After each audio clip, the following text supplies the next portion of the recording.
Hello again, somehow? Hey! Hello! You can hear us this time. Yay! Hello all. Hey everybody. Hello, Paizo. Hello, Gen Con Online 2021. We are Goblin Cave TV. This is the Circus of the Broken Chain. We are not just coming for you from all over the world, but we're also coming for you from the traditional lands of the Darawal and Tharawal people, which is where the broadcast is coming from, and then going over to Gen Con and Paizo as well. So this is our amazing cast. So hi, everybody. Hi, hello. Hi. How are you doing this fine? Evening, afternoon, morning, whatever time of the world it is, because it's all different for us.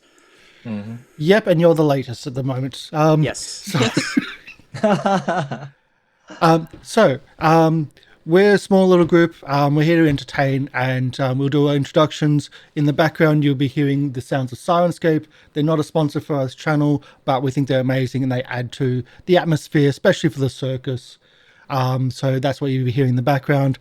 We also might be having some live music accompaniment happening on the stream.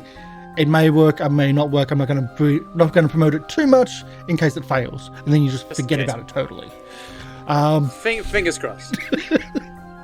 So, just a little bit of warning. There is a little bit of flashy lights. Just a little bit at the start, at least. Not all the time, but there's a little bit of flashy lights for our overlay. So just as a heads up for that. But other than that, let's do introductions of our cast, and then I'll introduce myself, and then we'll go into the show. We'll go for Will first. Oh, I'm first? Yeah. Oh crud. Okay. Are we introducing our characters too? Or are we just doing Yeah, why not? Sure, okay. Everybody, I'm Will. I play Jojaya Vanrik, a scoundrel rogue, and he's a fast-talking, fast-witted, complete coward kind of person. But yeah, I hope everyone is having a great day and a beautiful morning and a good night. But yeah, we're gonna have fun today. Now we'll go to Emmy. Hi, I'm Emmy Rabbit, but you guys can call me Emmy, and I play Leafy, the Leshy Druid.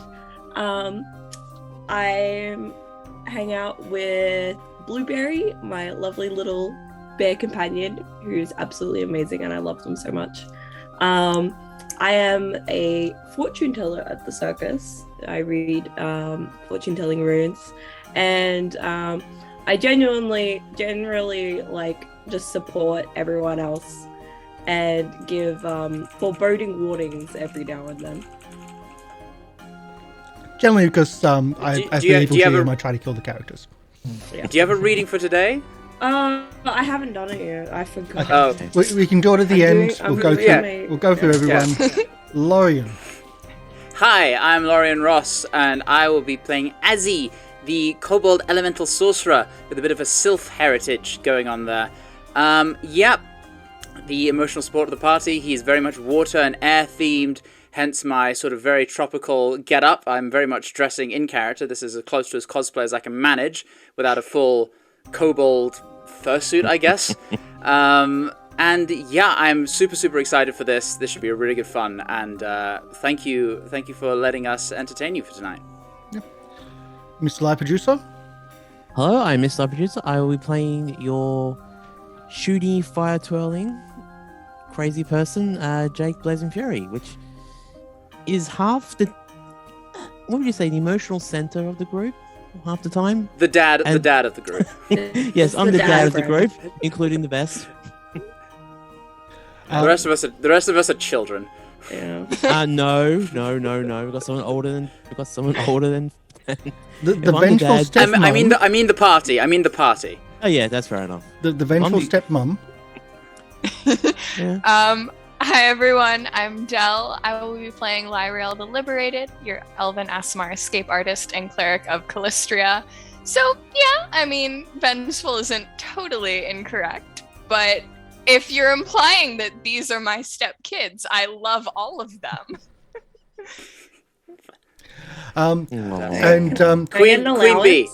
Queen Bee or Queen Wasp or whatever. Queen Wasp. And for those in chat that are asking what Adventure Path is, it is the Extinction Curse adventure path. Though we're not really probably going to have many maps working today, so we're probably going to just take the map screen back away. So my name is Karsha Gowan. I'm actually a retired circus performer. I was a circus professional for about 15 years. This is my old circus hat. Unfortunately, last time I wore it, it got mouse-shaped, and it's really, really going to give me a headache if I keep wearing it.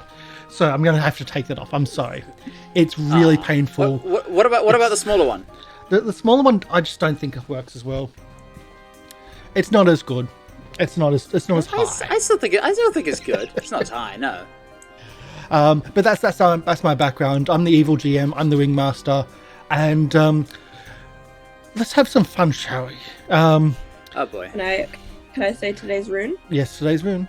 I drew Fehu, which is like a rune of like possessions and stuff for fulfillment. So like ambitions satisfied, rewards received, loves fulfilled, nourishment. It's a good rune. I don't feel called out for once. This is incredible. That sounds promising. For once, my runes did not call out Dell, which every other time it seems to. Yeah. Okay. So for those that have never played Extinction Curse, and for those that don't know the adventure path, we'll give a really small background before, unfortunately, an extended monologue, and then we'll get into the action. I'll talk about best. So our performers here are performers in a circus, the Circus of the Broken Chain. The Circus of the Broken Chain broke off from the evil, oppressive Mistress Dustlight and the mystical menagerie. Celestial Menagerie. Celestial Menagerie. I always get that wrong. Even Trust me to know it.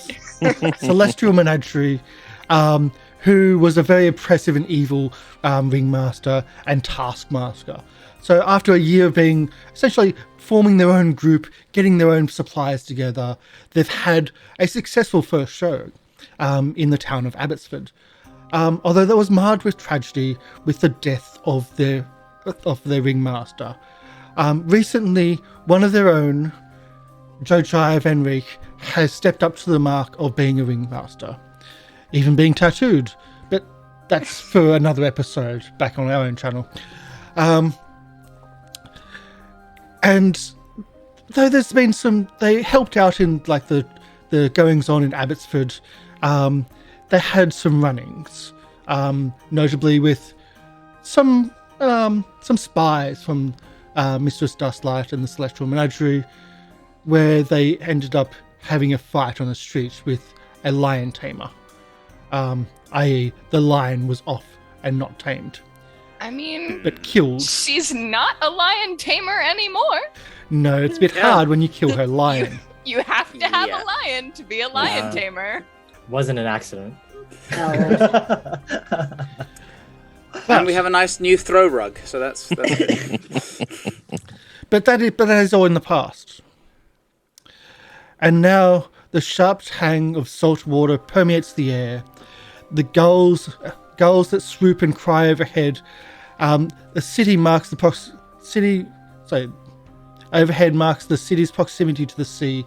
Grandiose buildings at the city centre rise above the sprawling markets and the squalid tenements. Proud ships sail in and out of its harbour, with the wind and labourers travel the mills.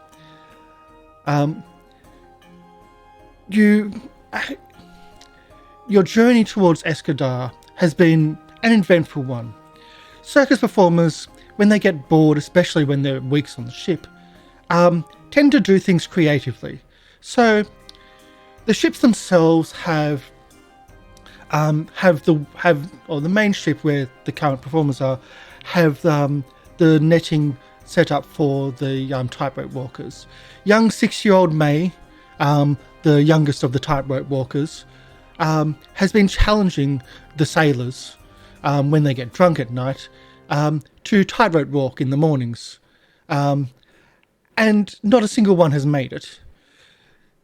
She usually goes first to show that, look, it's easy, it's possible, even a child can do. And they generally just fall to the netting below. So, as you're entering the port of Escadar, the last sailor falls to the net, followed by May jumping from the high mast.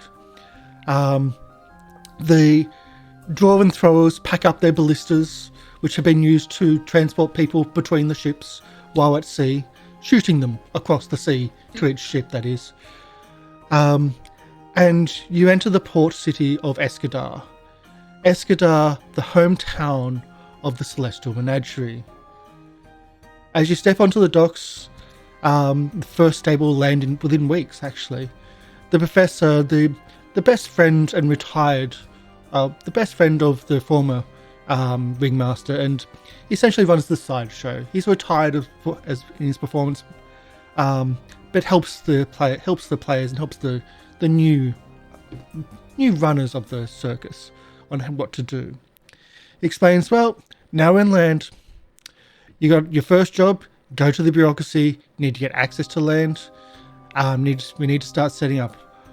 I don't think we're going to be not going to be in need of a place right now, but by the end of the day, I don't think having all our worldly possessions dumped on the docks through all the flotilla of ships that we have is the best thing to do.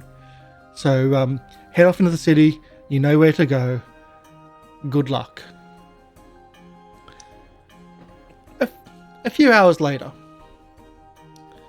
you've been sitting in a waiting room in the bureaucracy, in the heart of Escadar, the Conclave Square, where once a collective of closely constructed buildings where Aridon's priests handled the island's civic matters have been expanded over the generations and connected. Now a single sprawling structure, blend of several architectural styles, the Conclave Square is the heart of the Escadar's Lesser Council, guard and licensing officers, where you're to be waiting for Andra, who you believe is who to speak to about licensing for entertainers and merchants. At least that's what you keep on being told when you're being passed on from one person to the next. And let's do our first roll, I believe, because I like this.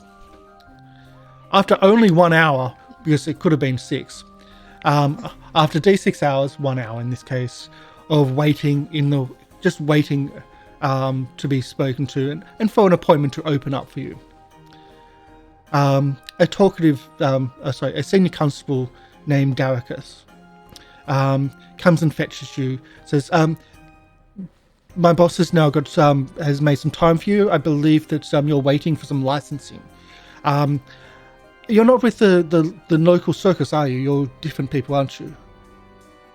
I immediately I look at Del, I look at Larry, and just say, we're very, very different people. You're not troublemakers, are you? No, not troublemakers, no. Troublemakers at all. Not at all. Mirth makers, maybe? I like that, actually. Mirth makers, yeah. Right. What does that even mean? The circular office is panelled with rich brown wood, contains a writing desk, several stacks of records, several shelves stacked with records, rows of chairs positioned near the door for visitors like yourself. A framed painting of a kestrel in flight hangs on prominence above the desk. A metal stand displays an ornate falchion with a rattle-worn but polished breastplate in brilliant shine. A small muscular woman sits behind the desk, dressed in dark blue uniform, golden badge of Escadar. The woman listens in intently, sitting across from her a smarmy man in royal purple. Only a few like slimy, oily, just brings off that you don't like him at the instant you see him. The woman's gaze darts to the opening of the door. Hand up apologetically to the man in purple. Thank you, Dharma. I think this issue. Thank you for bringing this issue to my attention. If it's at all possible, it appears that I have another appointment. But why don't you stay here and we can pick this up after our guests have taken up my time. You're ushered into the room, into the set. Yes. Was I allowed to bring Blueberry yes. with me? Okay. The bear in the office. Perfect. Important. Perfect timing. Perfect timing with Blueberry on the screen as well. Blueberry, Leshy's baby bear cub. You're ushered in, you're seated. Blueberry just sits on the floor and just rolls over on the nice carpeting. And it's different to be on land again. The constable stands behind the woman at the desk, and the slimy man in purple, royal purple, just stands at the door and leans against it, impatient. Do I recognize this individual? I mean, I grew up in Escadar. No? Okay. So, you've taken up my time. You've had me make my appointment short. What can I do for you? Well, Isn't this I'll just sort of, give Dojire a little nudge. Sorry, I'm still a bit seasick. Okay. All right. Sorry. We're waiting here. I know. So, hello. My name is Josiah Van Rijk, and I am the ringmaster of the Circus of the Broken Chain. And today we have a wonderful pitch for you today. So while I know that there may be another circus in the city at the moment, right now we are looking to set up a so-called pop-up tent, if so to say, to perform at least for a couple of weeks, maybe even a month, if everything's well received. And we were coming here to get the, bureaucracy papers out of the way.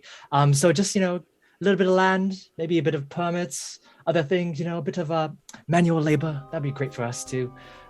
So, we'll bring a lot of tourism in, and we will obviously share the proceeds with you as the mayor of the city. I'm not the mayor of the city. And spoke. Sorry.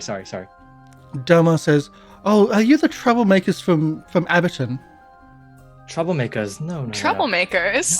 No. We solved the troublemaking mess. We are the heroes of Abberton, actually. We've Wait, didn't established... you? I believe that you wrecked the church. No, that was the actually, demons. Yes. It was the demons. Yes. What are you talking about, demons? You arrived in town and trashed the church. What are they called? Abracandle? Abracandaloo. That was the one. The Abracandaloo, yes. Now you're just making up words to try to get your argument across. Recademon. Recademon. It's called a Recademon. Yes, the Recademon, the one that made you ugly. Yes, that one. Yes. Not you specifically. It just makes people. Oh, sorry. Ugly. No, yes. Sorry. I meant. Sorry. In the sorry. If you encounter it, it makes you ugly. I was not implying anything. Sorry, I'll be quiet. Sorry. We helped the town. There was some there was some nearby complications. With a nearby hermitage. We helped out Mayor Aber quite a bit, actually. It was our delight to do so. The slime man goes, "You helped out the mayor." That's not what I heard. I heard you started fights on the bar. Yeah, we were good. I started the fight. Yeah, think bar I fight. ever even that's what I entered a heard. bar. We definitely didn't start the fight, but we were set upon by thugs. Yeah, we also didn't finish it either. Actually, that was quite a bad time. It was a goat actually, I think, that stopped it. It seems that there have been some rumors. There's been some lying as well, as by the sounds of it. Oh my gosh! I'm sorry. Are you accusing me of a lie? Oh no! No, I'm saying whoever. So sorry. Did you? Were you talking with Danica? I'm afraid that she came to Abberton. I think she got quite upset that there was a couple performers around. She didn't seem to take to us too kindly. If she's told you anything, I promise very little of it is likely true. That I was referring to her as not you.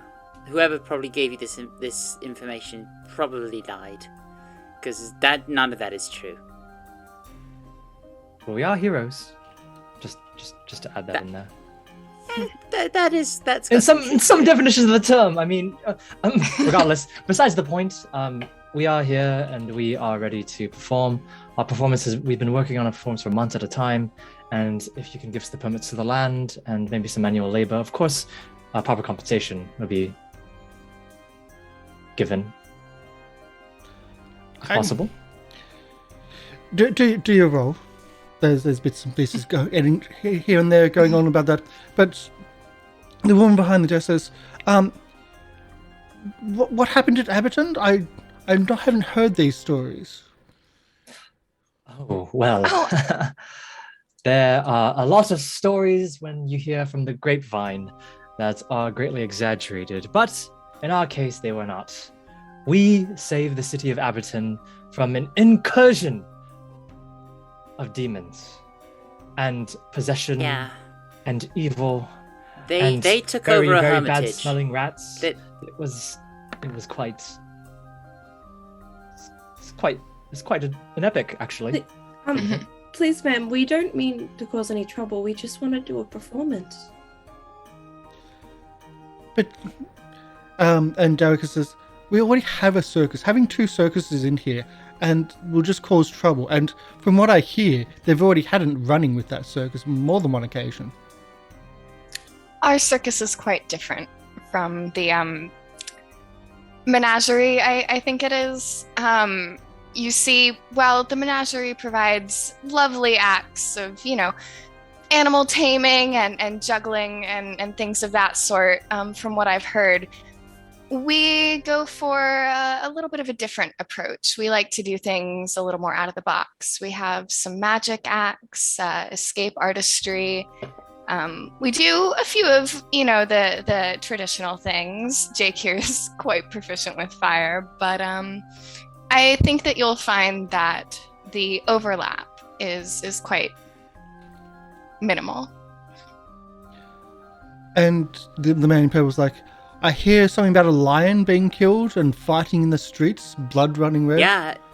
There was Ali. So one of the performers from this other circus, who was in Abberton, set their lion upon innocent walkers by in the town, us included. That's only one side of the story. The man in purple says, only one side of the story.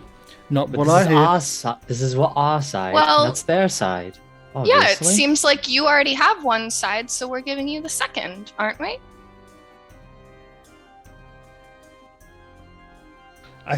Again, don't think that's how it works.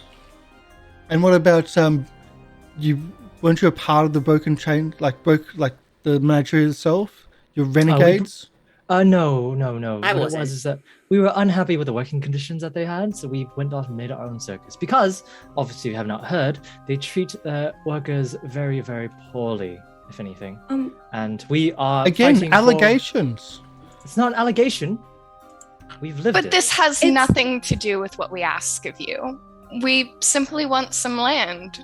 We have no desire to interact with the menagerie, truly. Yeah, the further away we could be from them, the better. And also, And do you yet really you come want here. one? Well, there are Propose it is- only so many towns on the island. Also, do you really want to? What was the word you used the other day, Jojaya? Began with M. Mono something. I'm a monotheistic. Monopolize? Oh, monopolize. Yes. Not that one. Yes. Yes, yeah, it was something like that. Like, you don't want one of them, because if they're the only circus around, then they can control, like, the entire monopoly. Entertainment industry. Yeah, so having competition allows for growth of both. We can encourage them to be better, and they can encourage us to be better, and so people are happier because they get better entertainment. And fighting in the streets. Again. We That won't happen. promise you- that will never happen again unless we are being. I mean, obviously, if we are defending our lives. We had to defend for our lives. Yeah. Exactly. Well, Can I have Azzy do a role, please? For that part of the Sure. argument. I have a quick question. Are we talking to the her, or are we talking? Is it the man in purple that's The man in purple is the one that's arguing Interjecting. mostly. And interjecting. Yeah. Okay. I was Let's just see. okay.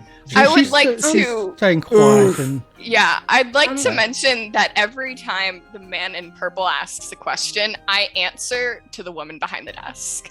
I answer to Andra, I think it was.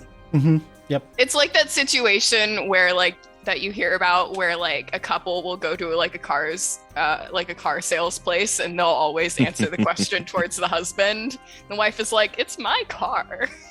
Just answering to the woman. Okay. Just supreme pettiness. Supreme pettiness, yes. If anything, sorry, go ahead. No, you go. If anything, if the lion attacked us, doesn't that reflect poorly on the trainer? Not able to control the tiger, like the lion? But if you attack the lion, No. that's Why what would we attack No, the what lion? happened? Why would we attack a lion? We love Yeah, lions. We're in a circus. We Yeah, were just walking down the street and then they attacked us out of nowhere. So would It was I ask you, if a lion cannot be tamed, are we not within our rights to defend ourselves? Could have been released upon the We population. didn't, if want, anything. any innocent people getting hurt.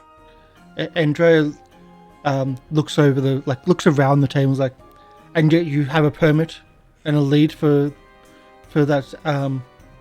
Is that a bear you have rolling on my carpet right now? this is Blueberry, and I pet Blueberry's head. Well, that's he's part of very the reason friendly. you're Would you like here. to come meet him? Yeah. Well, he's already in my room and rolling on my carpet. Do they shed? Oh, I brushed him this morning, so he should have no loose fur. Yeah, and what is it? It's currently springtime, summertime. It's not close yet. Not promoting it anyways. Would you like to pet him? No, I will. I just hopefully he doesn't shed on my. Anyway, so you're looking for permits. You're looking for places of stay, places of land, Yes, please, Yes. if possible. and yet you are competing against the established. It's not and- competing. The man in purple says, and reputable. I'm sorry. Who are you? I'm also reputable in this city, and you are. Oh, my name is Hi, Josiah Vanner. Mr. Are you named Mr. Yes. Reputable? Anyway, the person behind the desk says, anyway, and you have evidence of these claims, of these deeds. Evidence? Of course we do. I think You the mayor can gave us a lovely sealed letter. You've got a sealed letter. Do Mm-hmm.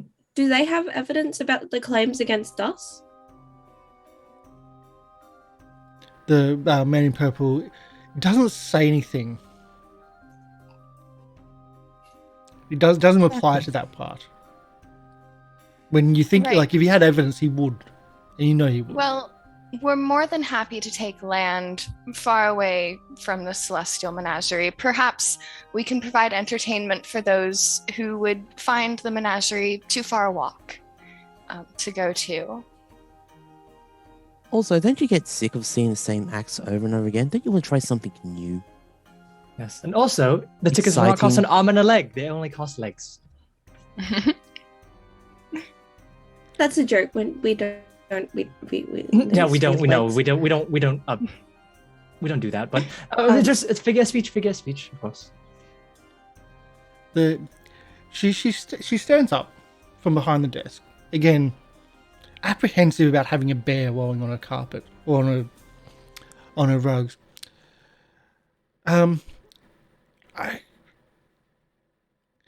Delma, if you just excuse us for a moment, we'll speak later, I'm sure. I think I need some time with this performance troupe. And she motions for him to get the door. He seems very pissed off, very annoyed. His arrogance is just wiped away from him. And just for my purposes, you said when she talked to him, she said his name was Delma? Delmar, yes. How do you spell that? With a D. Delmar? Delmar or Delma? Delmar. Delmar. Okay. Okay. ELMAR. That's what I'm guessing. Just Lyrael is making a note. Can make your note. On the list. The cleric of Callistria has noted your name. Oh, that You never. are- Lyriel will remember this. You're on She the has a hit hate list. Um, I don't have a hate list. I have a revenge. list of Book. people to be cautious about. I also have an enemy list. He That's hasn't the one. quite made that. but she walks around the room and goes to the door and opens it to make sure that Dalmar's not there, and he's not. Like she just looks out and goes back to her seat again, walking around the animal in the room at a distance. It's like, I don't go to circuses, but I think we might have some land for you about a mile out of town, to the north. Perfect. It's a large plot. It's the only plot available actually on the outskirts of Escadar. It's easily accessible from the city, so it's not an issue for that. But it is badly overgrown. Does it have a view of the sea? I don't care. Well, Let's see if we get that. It's okay. okay, okay. So perfect. That's perfectly fine. Overgrown, we have plenty of people that can do the labor. The thing is, we also do need some supplies if possible. Obviously, we'll pay for them, but there's a lot of us. So, Again, it's not my issue. And I then don't- the permits as well. Yes. So yes. we'll grant you permission to use the land if you clear it.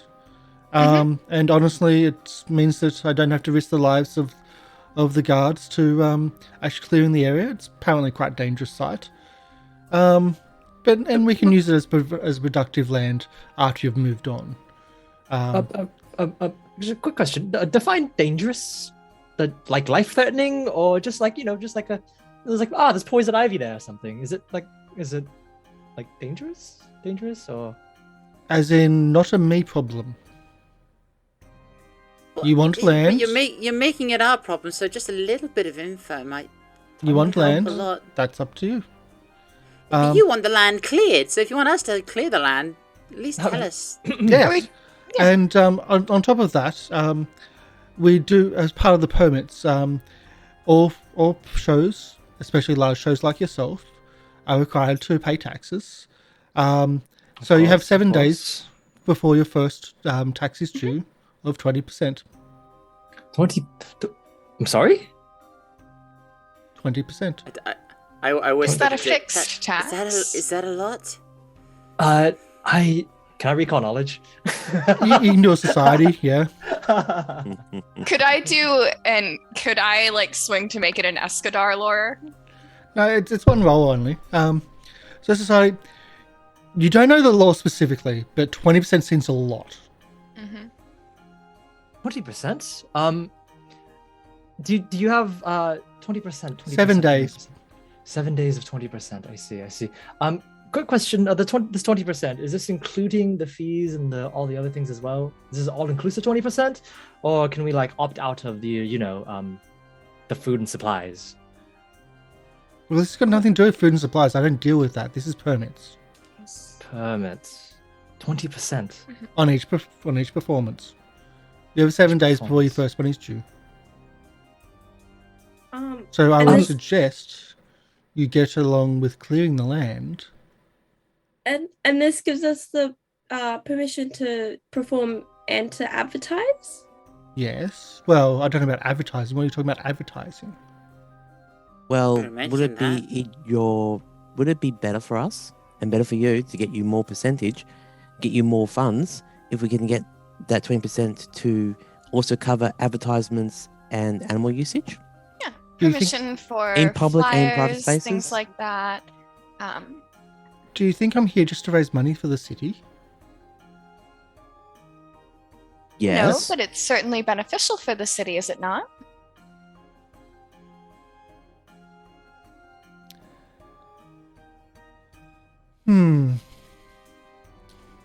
I don't know.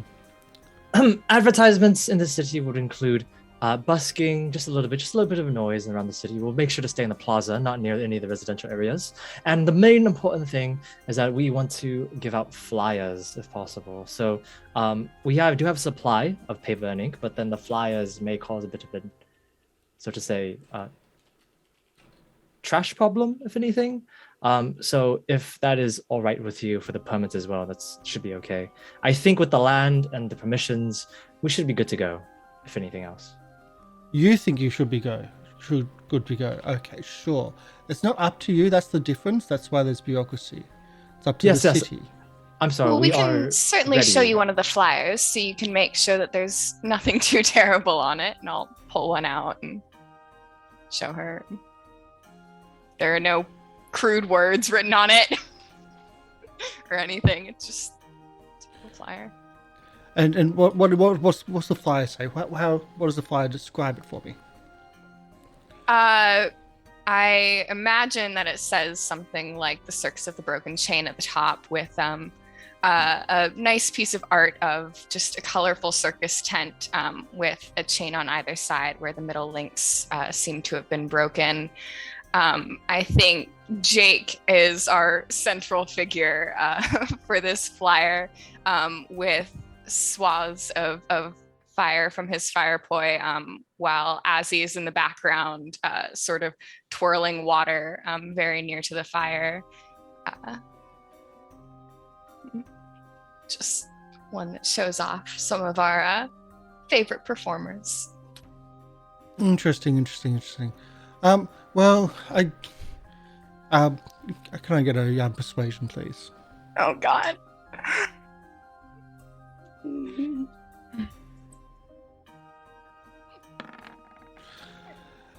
Well, I guess we can do advertising if that's all it's about. It's not extreme. And we won't even charge you any extra tax for it. Thank you for your graciousness. We appreciate everything that you are doing for us. Can we have someone lead us to this plot of land, if anything? A guard or someone else? I'm not going to... The other lady the other person in the room who hasn't actually spoken since bringing you into the room, Dericus is like, I'm not going to spare my guard just to show you where to go. If you can ask around, they'll show you where it is. Actually, if you just have a map, I'm actually familiar with Escadar, so I should be able to navigate us through the city, and then just so I know exactly what you were thinking. So we make sure to clear the right area, of course. If you have a map, go north out of the city for about a mile, and near the swampland with the edge of the mountains, you'll know where it is. Next to the road. Okay, fantastic. Thank you so much. And you kind of know that there's an area up there which is it's like from the time that you're here, it's overgrown.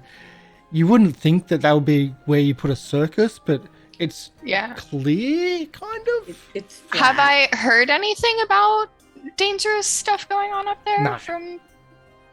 Okay. It's not a place you'd hang out. Yeah. And it's nowhere near the menagerie. Perfect. So back at the docks, we'll cut back to the docks where everything's being unloaded. Again, she was really not very nice. She was obviously Politicians really are. Yes. Yeah, exactly. I'm more concerned about that other man, Delmar? Delmar, He was really sketchy. Also I sticky didn't and slimy and purple. recognize him. I'm amazed that even obviously if the menagerie have got their fingers in again and trying to sabotage us again. I wonder if he was working for them. Was coming here a good idea?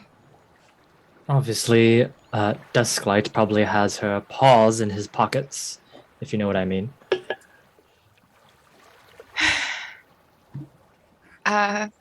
It was probably a terrible idea, actually, Leafy, but it could turn out really well for us. They came to us in Abberton, so we'll return the favor. Yeah. Okay. Yeah, who put that idea in the professor's head again?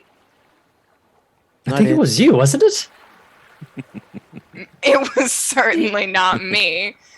I believe it was the person who suggested we burn all their posters in Aberton. Oh, right. It was Axel's idea. Right. Oh.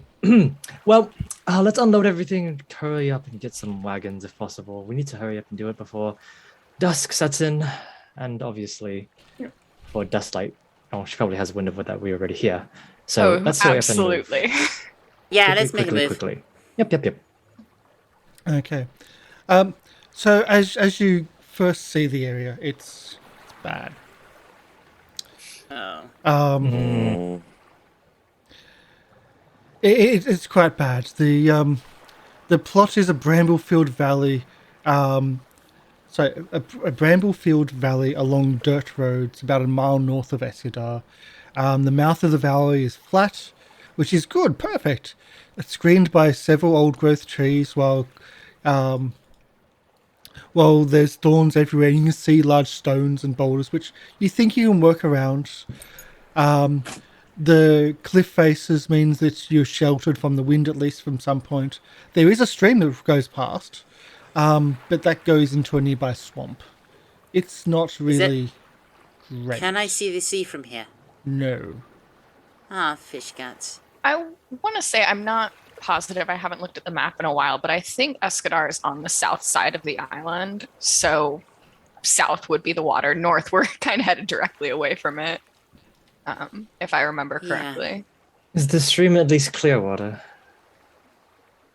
It's drinkable at this stage, but further down it is a swamp, which should be questionable. I mean, It's at least nice we have. here.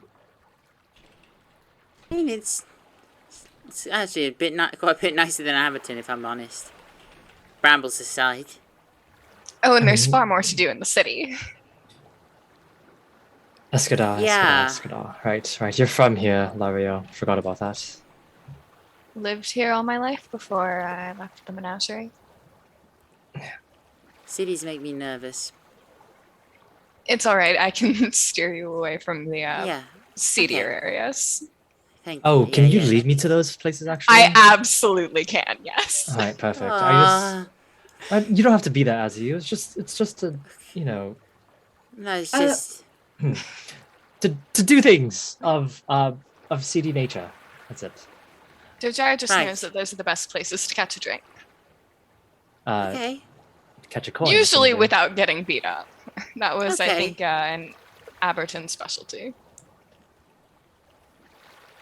So let's get to work then, I guess. I have to work with the financials for a bit of time, so I'll be joining all of you later. No, But- we need... These boulders aren't going to move themselves. Well, I mean, I can't move borders, you see. I can only move hearts. And it would really move mine if you'd help. Please. Georgiana, please. Fine. I will help at least for the first 12 hours. But after that, I need more time to rest for myself, all right? Sure. Thank you. Sure thing. Fish guts. And I'm gonna help. And Del, hero point. Thank you. I ran a vote. Well, then, thank you, chat. So, by the way, I'm running lots of polls. They're only 1 minute polls. Click on them as soon as you see them come up.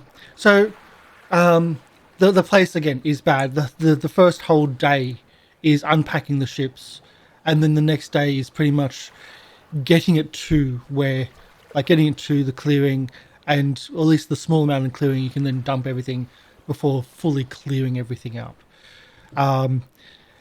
To avoid work, I believe it would be Jojaya that suggests that we need to advertise and go into the city and advertise.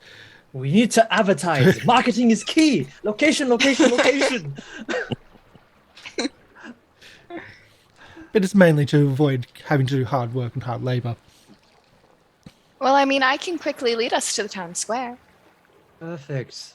Oh, we also need some magic, and are we busking here? Actually, we didn't have a chance to busk in Yeah, Everton. I could give that a shot.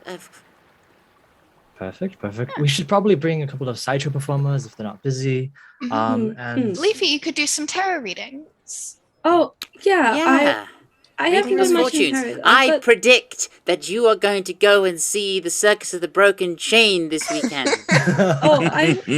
That's not really how that works. Is that too cheesy? No. That sounds perfect, Azzy. Actually, what you can do is that you can give. So we should focus on people's children, obviously, because obviously the circus is a great place for children, and give the children tickets, and for their parents, give them. If the children have a ticket, then the parents don't have to buy their children a ticket. Exactly. Right. Yes, Sassy. So see, you picked up that. You picked up my sayings. I pick up your financial skills a little bit. It's called business sense, Azzy. You have to understand. We're trying to focus on being a family show. Yeah, I think so. Yes. Yeah, a dramatic storytelling, fun for everyone. More whimsy, less danger, less line attacks.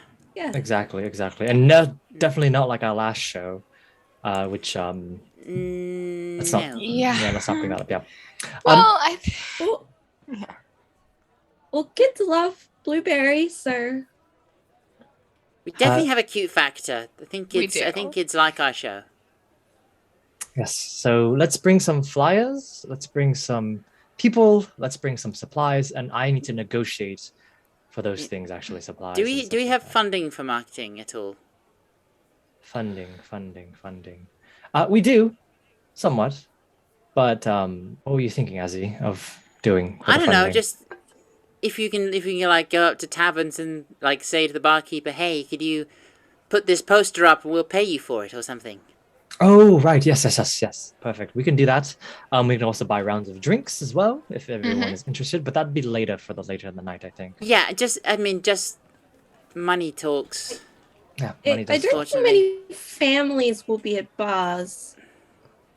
No, but occasionally family people will stop by a bar for a drink after work before going home. Exactly, and those people usually have families, children, and stuff like that. And it's not only families; everyone can enjoy a little bit of storytelling. And fun. Okay, yeah. It just it helps to get kids along. It's brings in more people. Perfect. So 1, 2, 3, 4. Okay, I'm gonna go tell the professor that we're gonna go do some more important matters than actually doing manual labor. So if everyone gets ready and all your stuff, I'm going to go ahead and tell him. All right. Okay. Actually, the last bar that we went to they were very lovely. So I think we should be able to get some people in. Wait, which bar? The one in Abberton? Yeah. I think you and I remember that very differently. They were nice. Did you get hit in the head like I did? No. Well, the guys outside weren't very nice, but that lady in charge, she was lovely. Yeah, Azzy and I never ended up going inside, maybe. Oh, well, the lady inside was very lovely. Yeah. So Jojaya starts wandering off to try to find the professor. After about 20 minutes of searching, you can't find him. You give up. You tell one of the rustabouts, if you see the professor, tell him that we've gone to promote the show. You don't know if the message is going to get through, but hey, it gets you out of doing the hard work and gets you into the city with real people. Yeah. And are we bringing sideshow members like Cubby? Yes. Can I find Cubby? You can find Cubby. It's very hard for Cubby, the dog-faced dog, to actually do hard work in this situation. Perfect. Cubby, come here, boy. Come here, boy. Come here. Cubby walks up to you and says, "I told you not to do that." Sorry. First things first. I take out a piece of jerky and I hand it to him. His tongue falls out and his tail starts wagging. Cubby is actually a dog who's awakened. And he sits down and hands up for the for the shake. Yeah. Paw, thank you. Perfect. Here you go. Good boy. And I just rub his face. All right. Sometimes I hate being a dog. We can't change the way we were born, Cubby. But anyways, so we need your. I think. Have you seen the professor around at all? He was in the thick of it down there somewhere. Someone said it was it's fine down then. the swamps. I don't know. I mean, perfect. It's whatever. But we need you, Cubby, because for specifically, we are going into the city to go advertise, and obviously, an awakened person like yourself will show a lot of promise when advertising. It's a very rare thing to see, you know. What's the gig? The gig. Oh, the What's the job gimmick? is. Well, you have to understand. We also have I have a couple of ideas floating around, but you know Jake, our talented and amazing Shuni friend. Yes. Yes. And you know that walking a dog is a sight to see, right? What are you getting to here? I'm pretty sure I implied it quite heavily, Cubby. You want to put a leash on me? No. We're putting a leash on Jake. Oh, I'm in. Perfect. I'm in. Good boy. And I'm gonna pet him again. And then He I'm just gonna- growls at the good boy. Oh, sorry. And get another piece of jerky from my pocket and just hand it Sits to him while again. petting him. Yes. So I recruit Cubby to our cause. Excellent. So head on into the city. The massive city of Ashadar. Wait. Yep. Oh, Can we take May with us? You can take May, yes. Are you May- going to be watching May, or is that going to be my Yeah, job? that will be your responsibility. Well, I was thinking May could hand out flyers. Too cute to ignore. I'll accept it. May could stick with like Blueberry and Bartholomew. I mean, it will extrapolate the cute factor, so we can bring May. It's fine as long as you watch her, Leafy. So Okay, 6-year-old perfect. May, the youngest member of the circus, again, avoiding chores, is absolutely willing to go into the city just to hand out flyers. She's much more fun than doing chores. She can ride on the back of the big bear. On Bardal? Oh, taking Bard off as well. Ooh. Oh, Bardoff will walk oh. into the city with you, but Bardoff's a bit That's older. a little bit more. Bardoff's That's a a Yeah, little bit Bardal's more. a bit big. Bardoff's a bit big to be wandering around the city. I mean, Bardoff is a tame bear, but you've seen what he does. when Citizens he's- don't know that. Yeah, Okay. we don't want to cause any undue panic. Yeah. Blueberry, watch May. As Leafy says this to Blueberry, Lyriel is just in her head like, right, so it's my job to watch May. You can also see Jake just going, this ain't going to go well. Usually no. No, it doesn't. So you find the city's one of the city's squares. Do you want to show like what's happening in the city square? Like what you narrate what's going on and where people are and what you're doing. Okay, so Azzy's going to set himself up in in one of the balustrades, and he's going to pull out a new acquisition. He's going to pull out one of his guitars, and he's going to start tuning it, and just sort of getting it all ready to go. And he's going to start playing, and just trying to attract a crowd.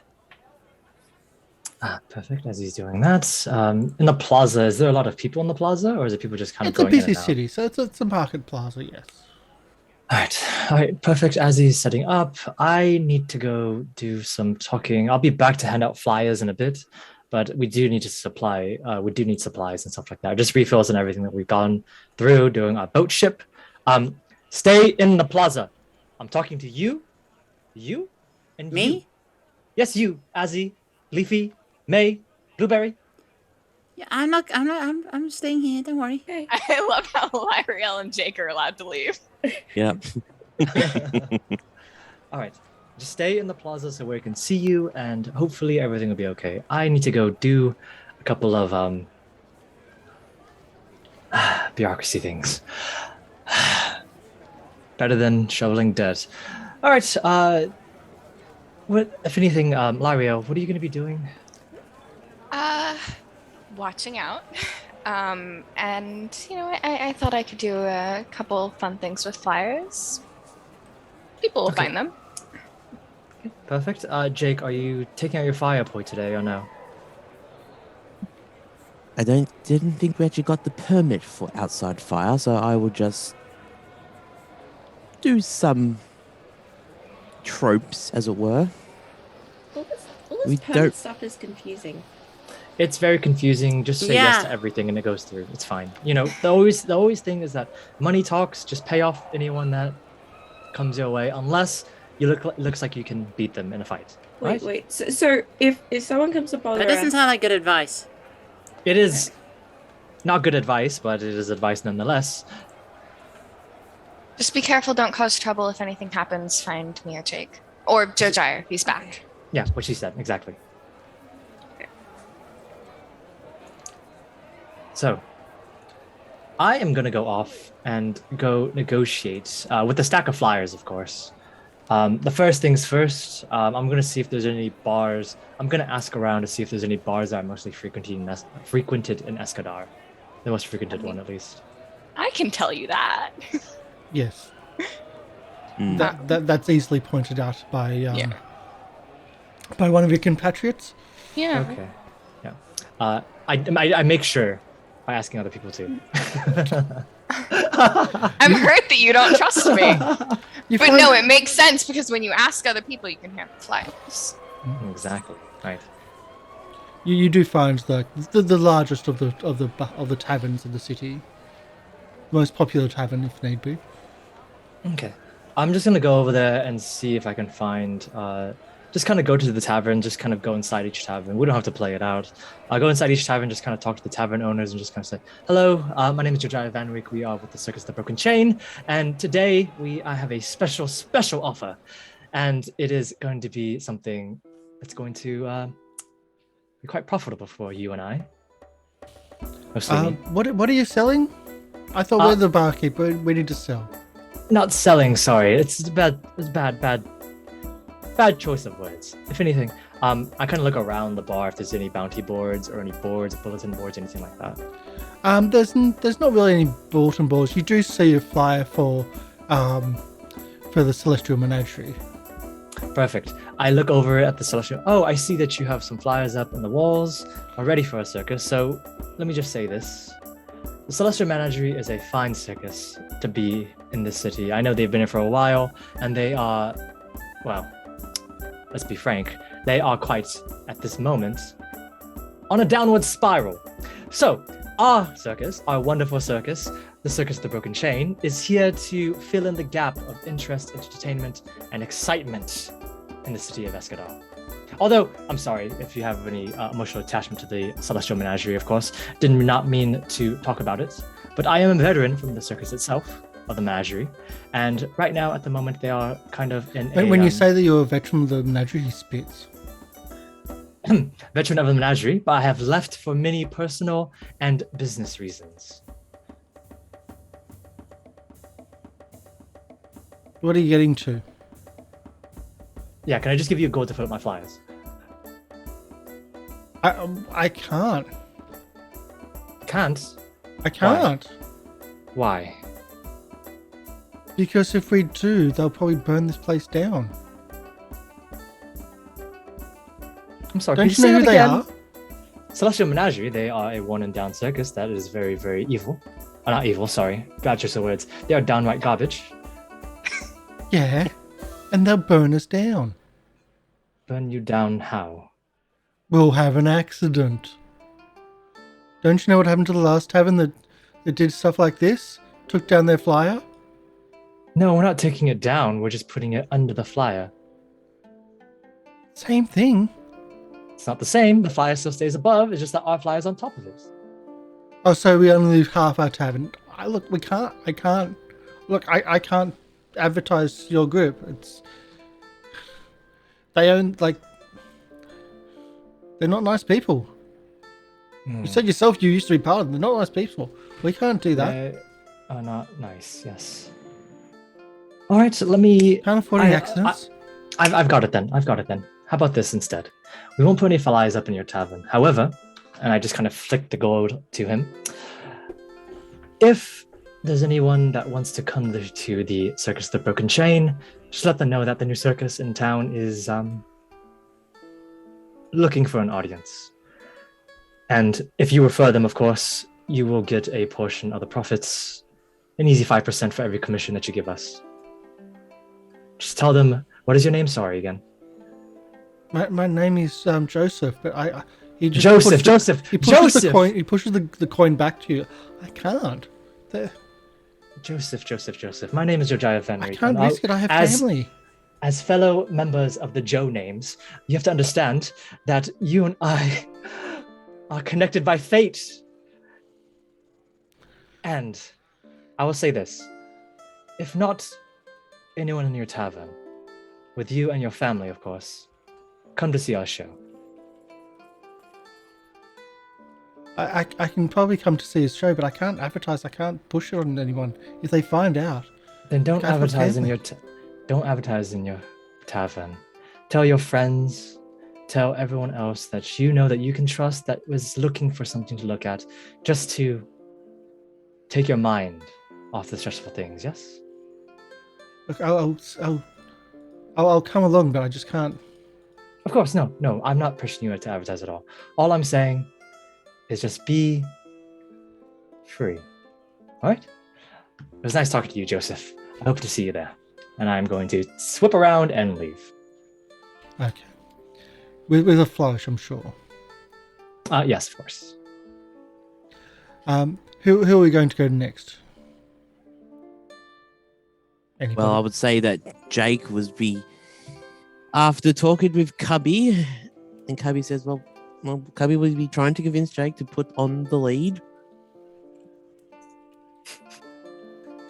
Jake, Cubby's not going to put on the lead, but he'll... No, I'm saying Jake, Cubby's trying to convince Jake to put on the lead. Oh, yes. Yes. It's like, hey, this is why I'm here in the city. I got told to take you for a walk, so you can't go out on the streets without a bleed, so put it on or we're not going for a walk. No walkies. Isn't that what we normally do with you? We take you out on walkies? Hey, no. I'm older than you. Dog years, maybe. I'm older than you. He's 11. Yeah, I'm much older than you. Shooting don't have their own years. We have our own years. That's the only benefit of being a dog. So, I was told to take you for a walk. Does this mean I have to bark as well? Okay, I'll put the collar on. If you do the spruiking, I just bark. Woof. Is that work? Yeah, if we're going to play on the trope, might as well completely flip it over the head. Woof. Growl. Bark. Woof. Heck. Neigh. Whinny. I don't think that's a dog noise. Good reference. I don't think that's a dog noise. Yes, that's a reference to one of our old shows. Okay. And as you start walking through the market square, and I can just imagine it right now. Jake has actually got one of his. He's wrapped the lead around his neck just to really play it off and just go growl, bark as growl, woof, bark. And yet Cubby's trying to like hold the lead, the other end of the lead. It doesn't really work in his mouth because then he can't speak. Oh no, Jake would have tied it to. Jake would have probably put it around one of his legs, so it looks like he's actually walking the dog. Come see the Circus of the Broken Chain. Why am I doing this? A new circus in town. Oh God, what's happened with my life? I used to be an adventurer. Yay! At one point, Lyriel passes by and just looks over at Jake, looks down at Cubby. My dear sir, addressing Cubby, your dog is horribly misbehaved. It's ugly too. Wolf, growl. Growl, growl, growl. Come see the circus of the broken chair. And he's not enthusiastic. he used to be an adventurer. He's not enthusiastic. I'm sorry. But this goes on. You get some attention. It's a freak show. It's something strange. Yeah. And he does, when approached, he talks more about like the sideshow rather than the circus, because that's his job. His job's in the sideshow. So it goes a little bit awry with Growl. Every time that Cabby goes off script a little bit, Jake just growls. He said, "Down, boy, down." Shake. Actually, if This is Cabby is fun. talking to a person at the moment, Jake just walks up to the person, offers his paw.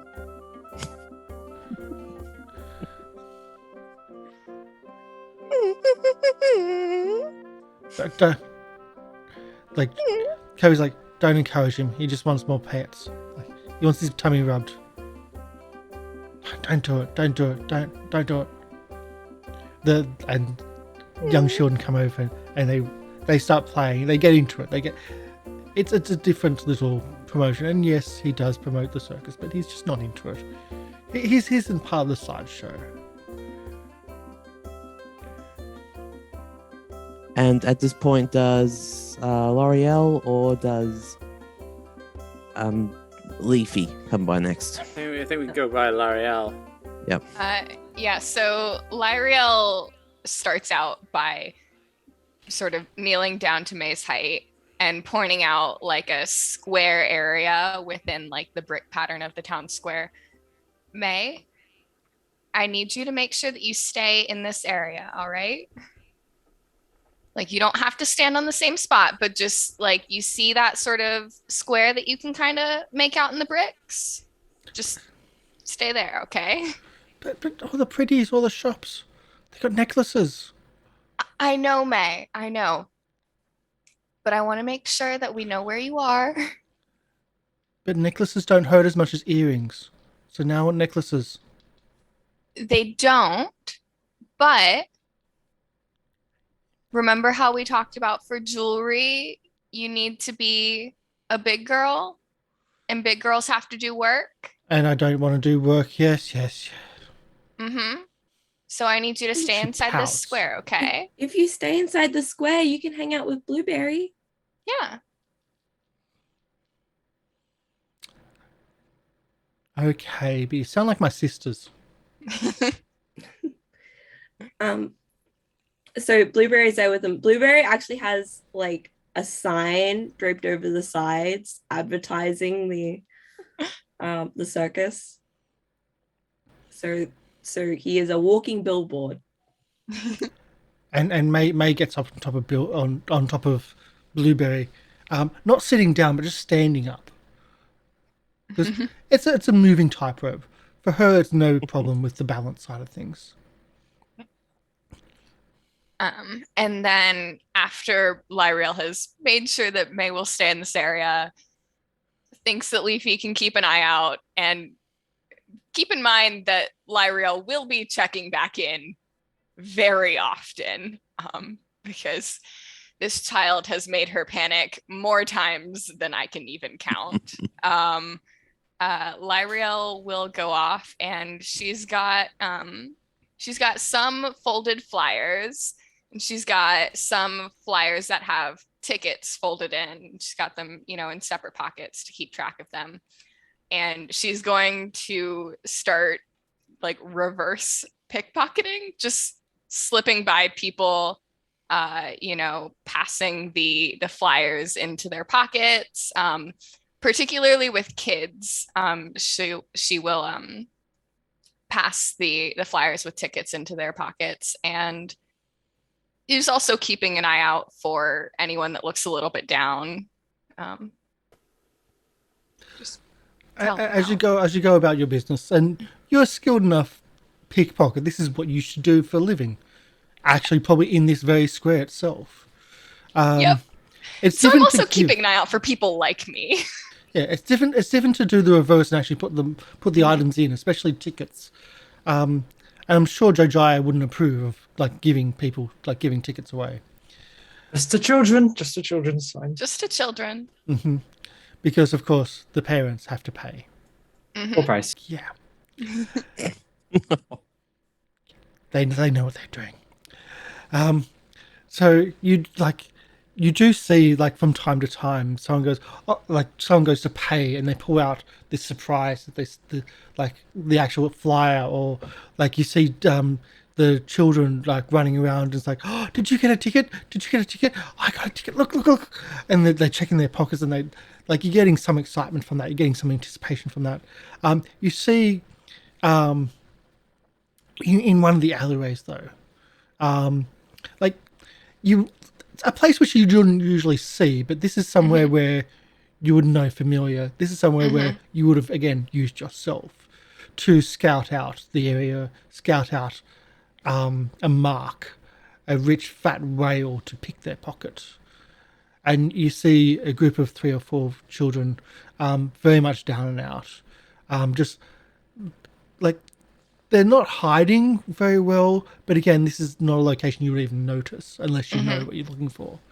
And they're just standing in the shadows, just in amongst the trash, amongst the grime, and they're just watching the crowds, and they're just watching the marketplace. Yeah, I will just subtly make my way over there and slip into the alleyway. How subtly, and do you slip in from the front of the alleyway or the back? I will just very, very casually, and I'll slip in from the back. Okay. Not knowing where to get in is Yeah. part of the is part of your experience in the area and part of your experience as an urchin. You sneak up onto the 3 children, 2 boys and a girl. And what are you doing? They haven't noticed you. Yeah. I'll kind of get down on their level and try to appear as non-threatening as possible. And I'll just whisper pretty quietly, "Hey there." The young girl as a start, and the other 2 turn around and hey. Hey, it's okay. It's all right. What are you guys doing today? The young girl goes, nothing. like Leafy does when she wants something. The incredible cuteness. Oh yeah, nothing we're at all. doing nothing at all. we're just standing here and watching the lovely people walk past. Nothing more than that. And if I told you I could keep a secret? She looks back at the two boys. We're still doing nothing at all. That's right. That's always the answer. Who have you seen out there? She looks back at the boys, who shake their heads. Says, "There's a merchant over there who has too much money." Oh, merchants always have too much money, don't they? Yeah. It can be kind of dangerous. You know that, right? Yeah. Well, how about this? Can I make you guys a bit of a deal today? Yeah. Now, I'm going to give you guys a little bit of money, okay? So you don't have to go mess with that merchant, but I want you to make me a promise. If you see any circus people, any of them, because I'm a circus person, I'm with a new circus that's in town. Some of them are nice and my friends, and some of them are very not nice and might not take very kindly to being liberated of some of their items. I just want you to stick away from the circus people, okay? We don't go near the circus people. They're freaks. They're strange. Good. In Are the you background, calling see me a this freak? growl. Well, not you. Maybe. Maybe. I'm a circus person. But you're right. A lot of us are pretty strange. Strange isn't always a bad thing.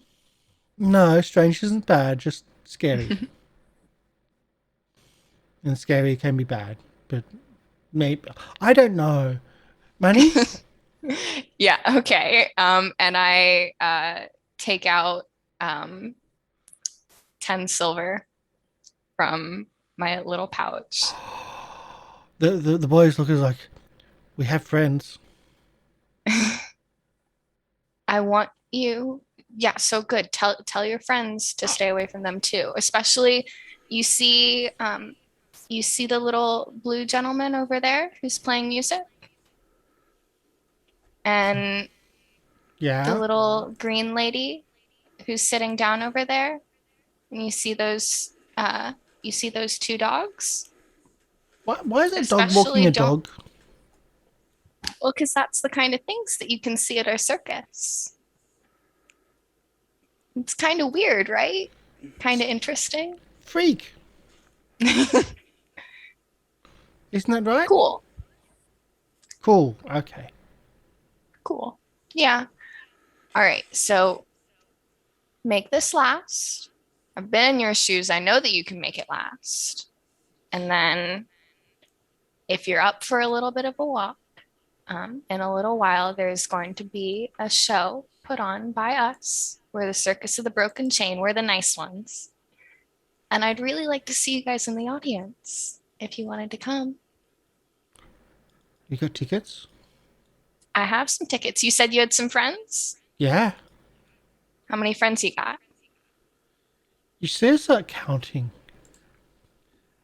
And she just gives up. I don't know.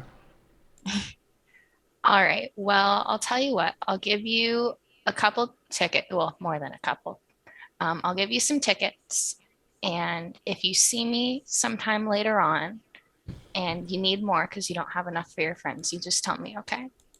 Okay. All right. And I'll give them like 6 tickets because there are 3 of them, right? There's 3 of them, yeah. And I'll give them a flyer as well. Stay safe. Take the day off. Go home. Also, if you see a man in orange around, don't tell him that I gave you this. Oh, has he got lots of money? No, he's just going to be very upset that I gave my money away. Sounds weird. Isn't giving away money nice? You know, it's a little bit complicated. It's a little weird. It's what happens when you get old. Things aren't as simple and easy as Adults are money's mean. good. Adults can be mean. I'm sorry about that. Your friend sounds mean. Don't think I like your friend. He's not mean. He's just... If he's mean, Well- why is he your friend? He's very money-minded, you know? Like if you, like say I didn't give you all those coins, say I only gave you 1 copper, would you really want to give it away? Probably not. And so he kind of feels like that about most money, not just a little bit. So he's rich. But no. In fact, I would say it's kind of the opposite, you know, when you're rich, you can give money away and it doesn't really make much of a difference. But when you're not used to having money, then you kind of hold it closer. But he's very nice. He's very charismatic. And actually, you know why I think he's one of my best friends? He tells the most amazing stories. Is he your boyfriend? No, he's actually the person that runs this. And I just point to the flyer. Oh, okay. Yeah. Anyway, we gotta go. We're gonna buy some food. Bye. Strange lady. And they run off down the alley. Yeah. And I just sort of let them run off. And then I'm going to go check and make sure May didn't leave the square. I don't know where that poll went, but I did have a poll about May going onto the leaving or not, but didn't get to check. Either way, May's there. Okay, Still- good. What's Lorraine up to? I don't know what What's Lauren's Azzy? up to. Well, what's Azzy up to? Lauren's currently at streaming at Gen Con. Azzy is currently sitting down on a street corner. He's got a small little bowl open for tips, and he's got a list of flyers in a pile next to him. And he's just got his little guitar. It's kind of like it's a ukulele kind of thing, but in his hands it looks like a full guitar. And he's just kind of strumming along a nice little melody.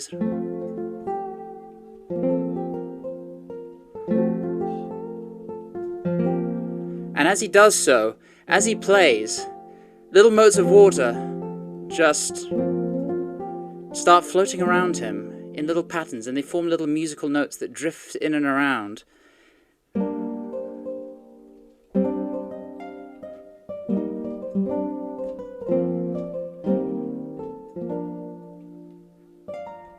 And as he just keeps playing, and gently as he goes, these little motes of water just float around, little musical notes, and they just splash and plop, and almost like little patters of rain that kind of form like a little backdrop to the soft guitar playing.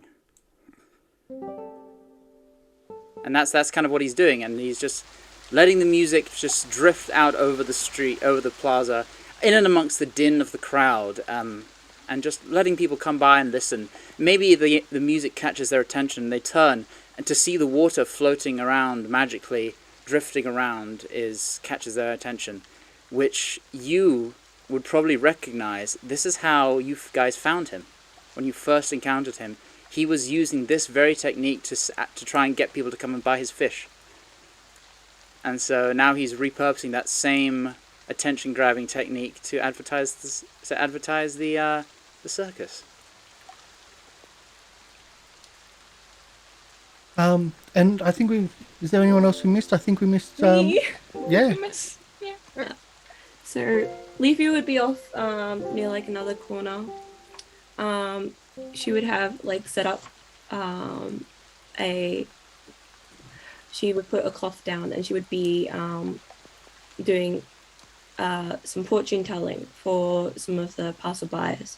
She's currently sitting down with someone, talking to them, and she takes a moment to listen to their queries and listen to what they want to find out about. She asks them about it, and she takes a moment to draw 3 runes from her pouch, and looks over them.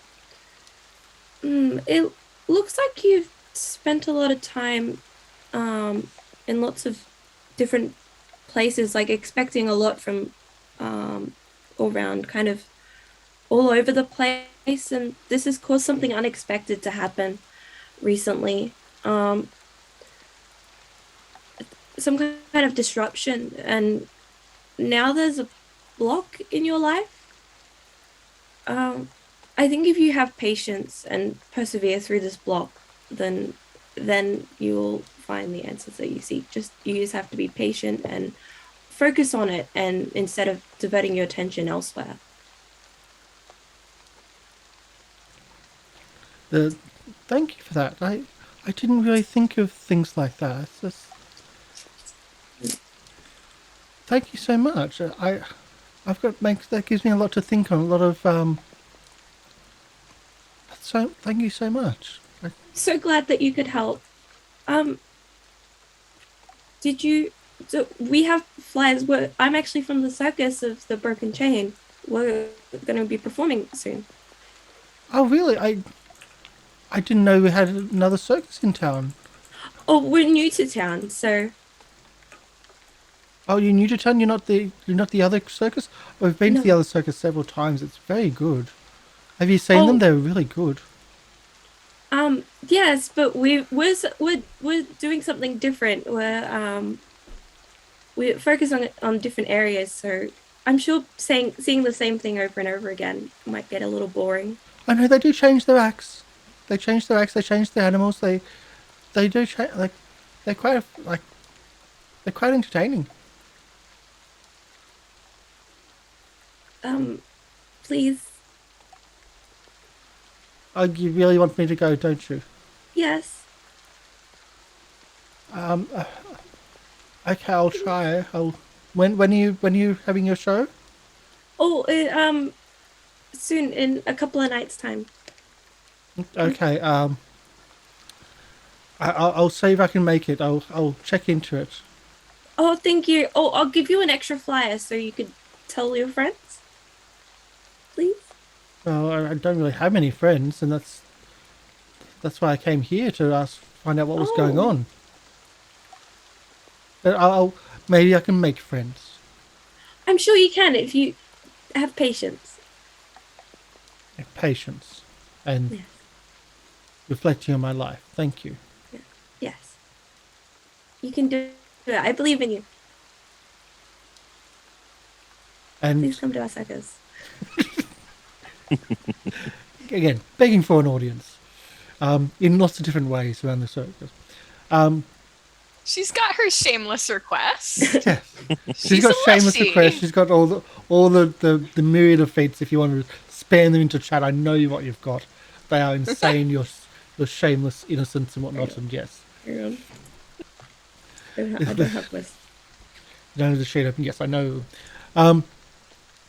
So we have just one day of, except for like kind of what you're doing to promote the circus in different ways, and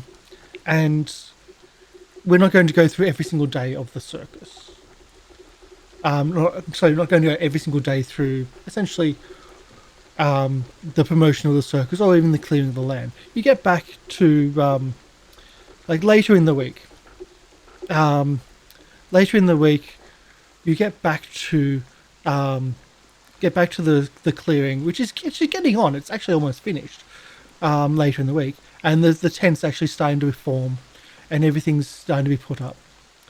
But coming out of the city, you can see that there's something wrong. You can see that it's quite obvious that there's something wrong indeed. When you get closer to the site, you notice that the people aren't clearing land. You can't hear the chopping of wood. You can't hear the animals moving about and clearing the underbrush and whatnot. When you get to the site itself, you can see that there's what looks to be something very bad has gone on. You see people on the ground with bandages. The rustabouts are milling around, tending to ruins, helping others. Others are out recapturing livestock and circus animals. Some are essentially re-erecting the caravans which have been toppled on the side. It looks like the place has been attacked or raided or something has happened. I'm gonna rush over to the people on the ground in the bandages, the ones that seem the most hurt. Just kind of going down and just kind of referring to them each by name, just kind of like, "Are you okay?" So Are you yes, what's happening? some of the locals they apparently they didn't want us here, and they came through the place with sticks and they got the animals out first, and they drove the animals through the campsites, and we've got Locals who? people out there now. What? I mean, did you see who they were? Didn't see who they were. They just looked like they were locals, and yeah. Some of the animals got away. Yeah, the animals are out, and we're working on them now. Was anyone seriously hurt? Is everyone all right? People were injured, and looking around like they are tending to their wounds, but honestly, no one's seriously injured, just very much rattled, and they're trying to recapture everyone and get everything back to order before tomorrow's show. Well, thank the stars for that, but who would do such a thing? I mean, I mean, I know who would do such a thing, but do you think it was? Let's. Do you think the? It's quite obvious. Yeah, Locals... but were they set upon us by the menagerie? Was this, or do you think they just maybe mistook us for the menagerie and they've been hurt by them before? I think it was the menagerie. Is Mixed their up as style locals, after all? disguised things. I've been talking to a lot of the people here. They're not particularly adverse to us being here, obviously. But the menagerie does have quite a reputation, if anything. So it wouldn't be surprising if they took it upon themselves. But I'm sure that this was the menagerie's doing. As am I. No way. No way.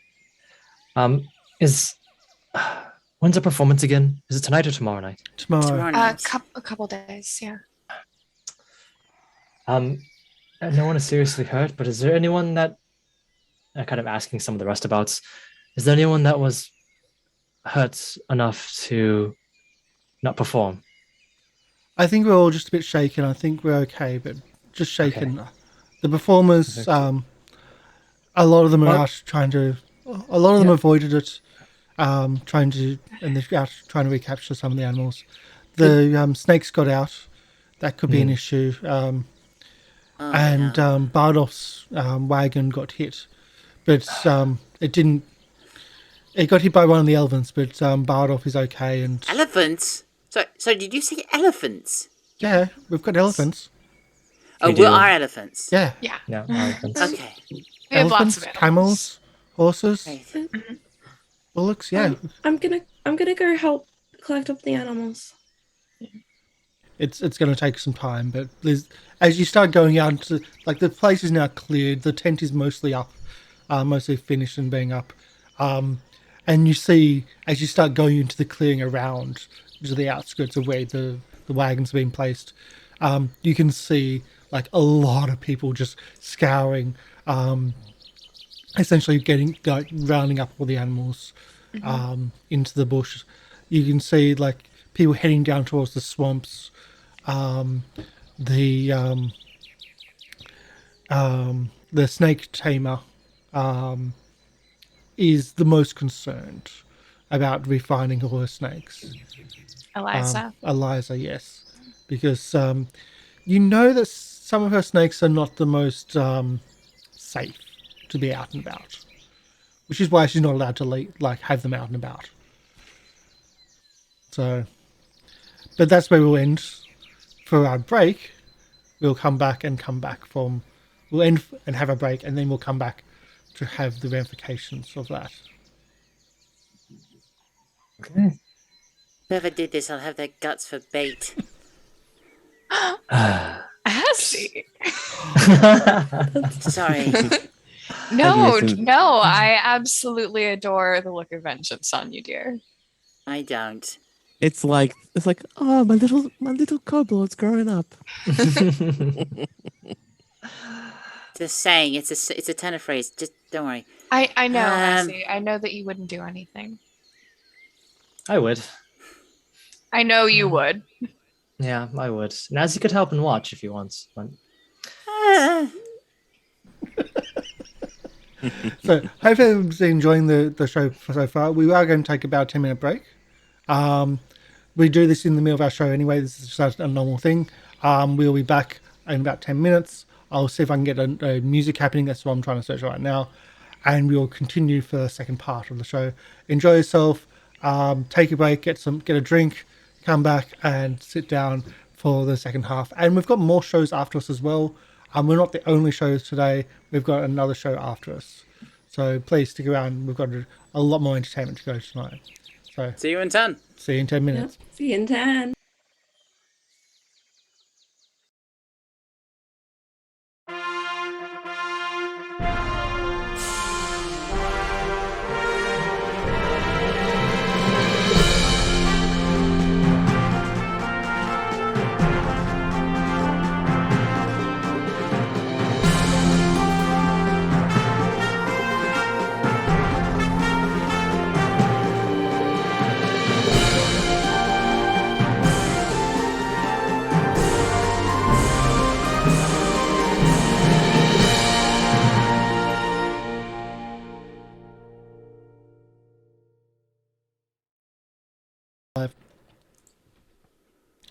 Hello, and we're back. Thank you for sticking around. Hello.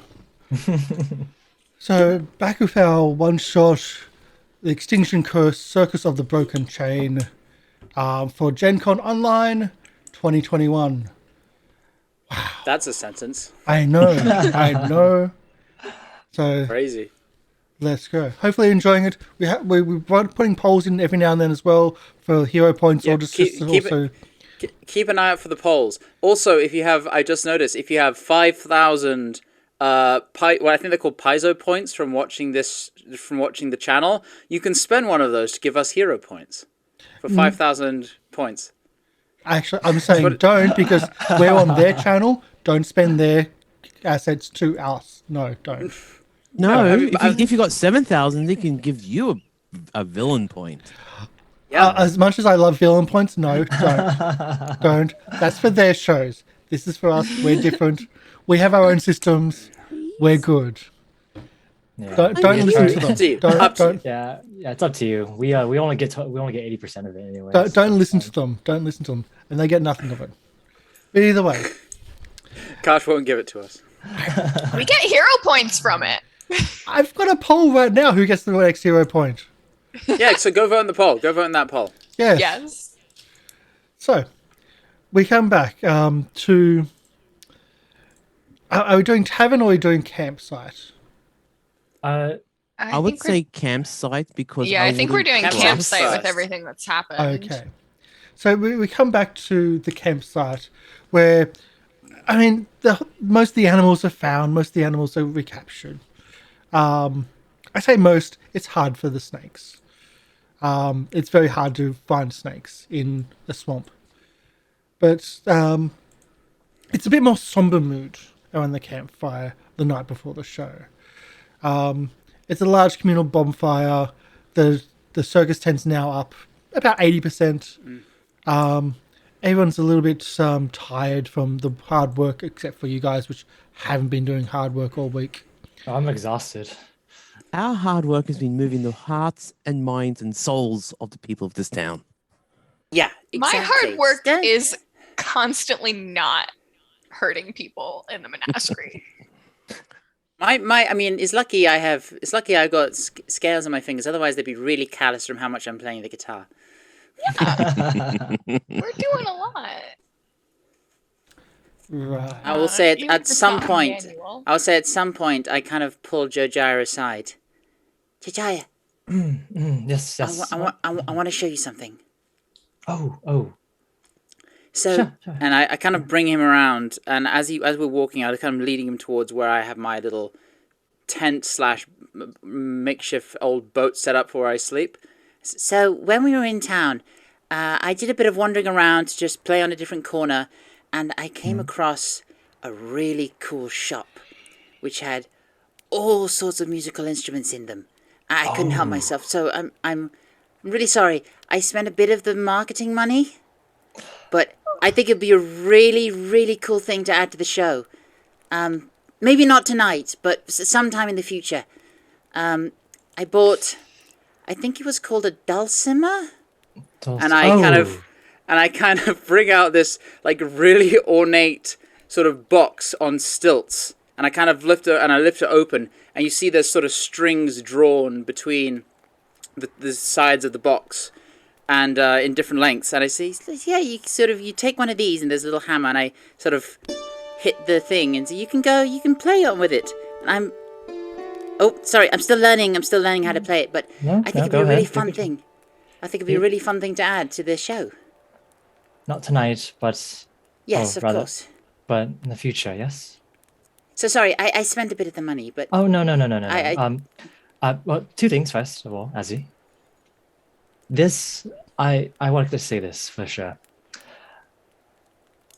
Thank you for coming and joining our circus, Azzy. of course. Why do you need to? I just wanted. Thank you for taking me on. It's a really, really nice little. Well, I'm having a lot of fun doing this. I mean, it is a privilege having you here, is what I'm saying. And you are a very close friend of mine. And Oh, of course, that's the first thing. And the second thing is for the price of this dulcimer, I don't need to know how much it costs, Azzy. It's fine. It's fine. You can. The marketing costs are for performances, for the circus, for the betterment of everything. And most importantly, that's not my money. It is the circus's money. So, this dulcimer is yours. Who are you? What have you done with Josiah? you're You're not like a changeling or anything. No. Have you got come here? Have you got a temperature or something? No. Changelings have a distinct smell. You would know when there's a changeling here. No. The biggest thing is, I just want to say thank you, Azin, for being here and always being.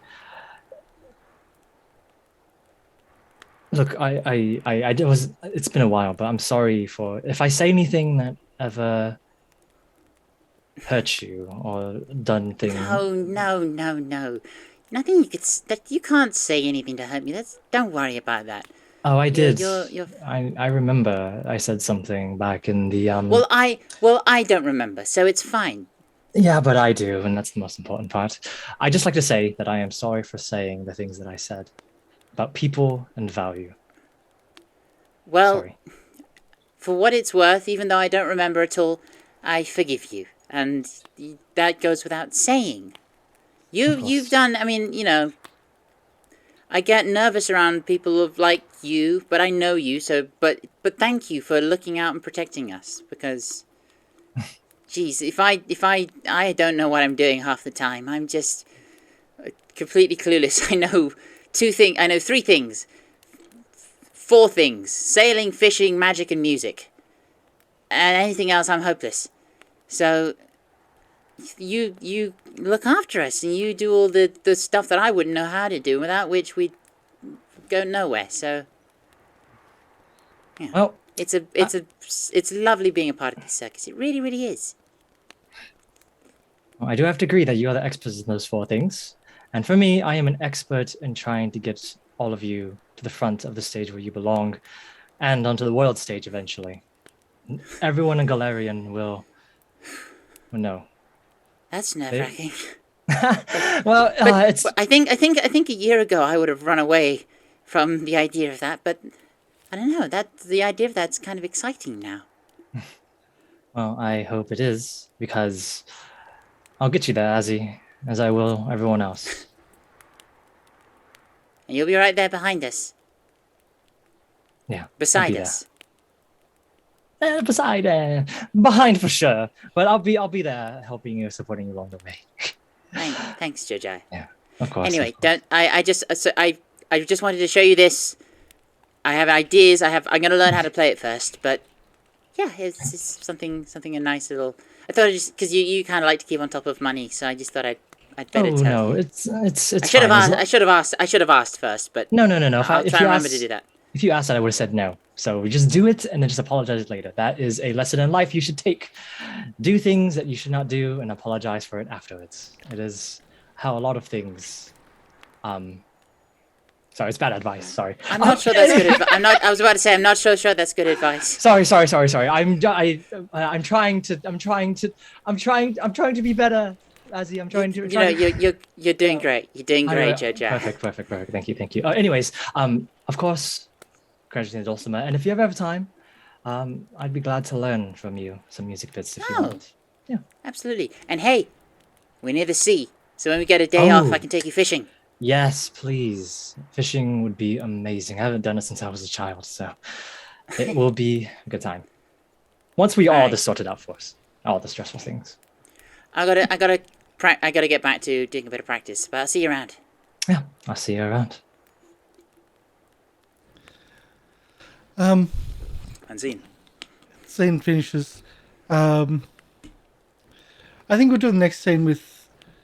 I think get the most out of the next scene.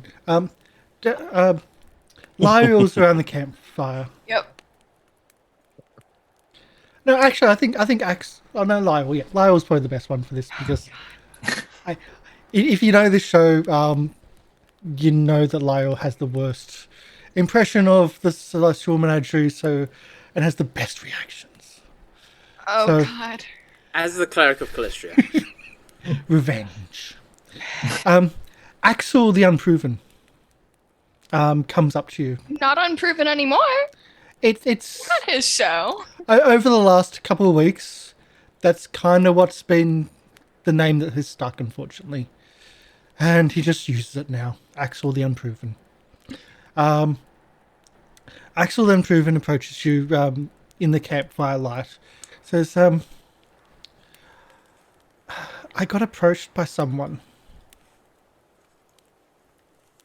Okay. Could you be a bit more specific? It's not a girl. It's nothing like that. This man. It's not just me. There's others. He's offering more pay.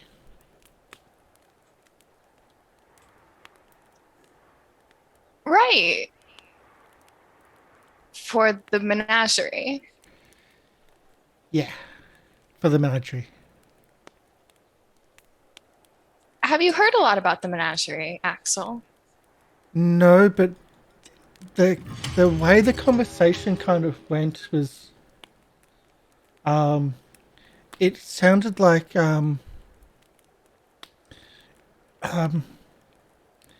it's almost as if there might be consequences if we don't accept the offer. The menagerie is It, known for their consequences, yes. yeah, I don't know much about them. Like, I'm only just new for you, so it was great performing in Habiton. It was great fun. Jojo scared the crap out of me so much he threatened to kill me if I didn't perform, so I performed. I'm very sorry about that. He had a dagger. I'm sorry, you sound like you've made your decision? Or are you... I just don't know what to do. I mean, Jojo scares me, but these guys scare me too. Jojo shouldn't scare you, Axel. He He wouldn't had hurt you. a dagger. He told me that you can do this, and if you don't do this, I'll kill you. Oh, Jojo always has a dagger. He wouldn't use it on a friend. More importantly, he wouldn't use it on family. And that's what we are here. But Axel, But this guy in purple, like, he didn't have a dagger, but it sounded just the same. do you really Guy in want purple. to work for someone that It's Purple Man. scares you? Jojo does. He shouldn't, I promise you. Look, everyone here left. Well, not everyone. I mean, you're new to the circus business, as he is too. We left the menagerie for a reason. A very, very good reason. And it differs for some. Mordain in particular, I think, just wants to feel like the biggest person in the room. Jake and Jojaya left because they had friends. A lot of us left because we didn't want to live in fear every day. Because we wanted to have the thrill and the rush of putting on a show, of bringing joy to people, of being in a circus without constantly feeling like we had to break our backs to push ourselves, for some of the performers to go on even when they were horribly injured, to think that if we did even the slightest thing wrong, something bad would happen to us. We formed the Circus of the Broken Chain to liberate ourselves from all of that. And on the subject of liberty, of course, we wouldn't force you to stay. But I feel like I can't I certainly can't suggest that you go to the menagerie. They could offer you all of Escadar's gold, and I would still suggest that you not sell yourself and your freedom to those people. But I'm not here for money. I just like performing with my doves. It was so much fun. As much as Jajaya scared me to go on stage, it was so much fun to be on stage. I ran away from the farm just to be with you guys, and the ringmaster kept on telling me no, but you guys trust me enough to put me on stage. We do. With threats, but put me on stage. I think this was our first show. Yeah, I think during that show we were all a little bit scared, and I'm sure that what Joe Jire said was merely out of fear for our show. I want you to continue to love performing. I really do, Axel, and I think that this is the place for you if you want to continue to love performing. Is it okay if I just don't do an act today? Or so this week? There's a few of us that are just not really. And Lyriel will go through and she'll look.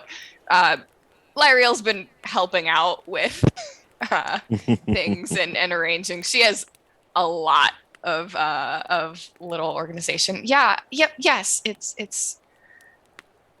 Yeah. We have enough. That Axel, I understand, and as part of our family here, whatever the Celestial Menagerie may dare do, they will do it to all of us, and we will protect you no matter what. You understand that, right? Yeah, it's just. Okay. Don't know what to do. I just don't think we can perform tomorrow, just in case they. And if they were behind what happened today, then that could be their threat, or they could be worse. Yeah, we're gonna figure that out. We are going to figure that out. Why don't we? The show must go on, doesn't it? It will. It absolutely will. Look, Axel. I don't mean to pass you off, but Jake Jake is really better at being assuring than I am. I don't like tea though. Oh, all he does is offer tea. I don't like tea. I mean, okay, so how about this? I will go over, just go over to, you just want to talk, right? No, I just don't want to perform tomorrow. Oh, well, you can, yeah, you don't have to, and also just tell him that you don't want tea. I'm the last person in. You can't say no to people that have been here for a while. Even Azzy's got more time here than I am. Axel, that's not true.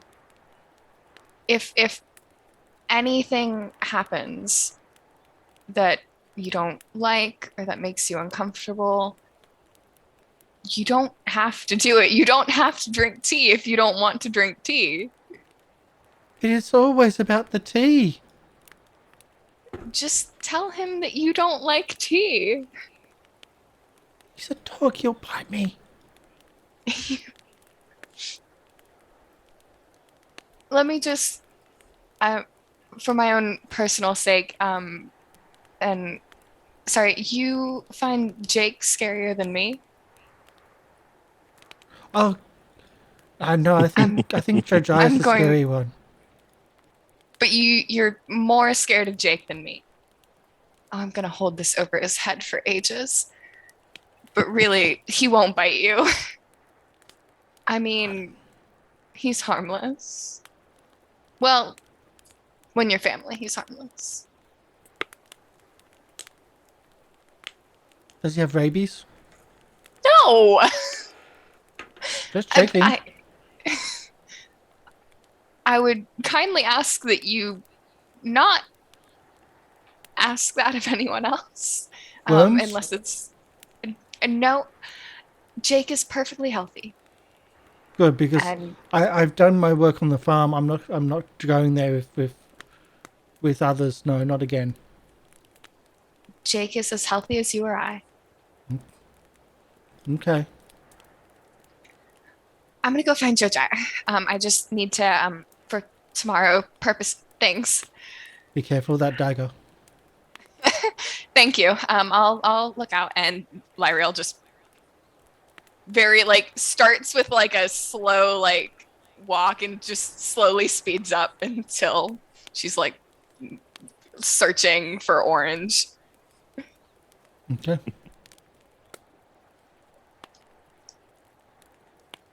All right. After helping round up the animals and looking after Bartholomew, Leafy was gonna maybe catch up and see what was going on, and maybe catch up with Lariel and Jojaya as well. Lyriel will just run up to Jojire and just kind of take his arm and pull him off to the side. And there's a second where she looks like she's very much controlling her emotions. And then when they're just slightly away from everyone else, just, I'm going to kill them. And Ashley, I'm going to kill them. Oh, calm. Breathing. Breathe in, breathe out, then start thinking of a revenge plan like you usually do. Oh my god, I adore you so much. Yes. Tomorrow. Yeah. We've got to change things. We have to figure out who. Oh god, what if other people? First things first. What's happening? What's going on? The menagerie tried to poach Axel. I don't think he's gonna go with them, but Good. he is frightened to perform. Frightened to perform. Are they threatening him? What do you think they're doing? Well, I just thought, Yes, they're. I'm just making sure that the words are coming out. So they're threatening him. They're saying that they don't. If he performs, they're what? Going to break his legs? He has 2. But no, they're gonna. What are they gonna do? Hurt him? We protect everyone here. I know, and we would, and they wouldn't get close. Not even a single hair. But I don't want to push him if he feels uncomfortable. I am trying to do better. Oh, yeah. And I'm sorry. It's okay. I have obviously forgiven you. You already know this. But it is scary going out there and not knowing what to do and doing something that you've practiced over and over again and fearing that you'll fail. It is scary. I understand. Yeah, that. so we have to make a new plan. We need to reorganize the acts. Figure out if anyone else talked to you? I've been talking to some of the restabouts. I talked to Azzy earlier. Azzy has not been, obviously. He's the best. He's been mostly around us, yeah. Exactly. But they may have been trying to get to people that are not very close. I mean, even Axel, I tell him every day that he's doing well, and he still doesn't. He's terrified of you. I'm sorry. He said that you threatened to kill him? In the heat of the moment. A crime of passion, obviously.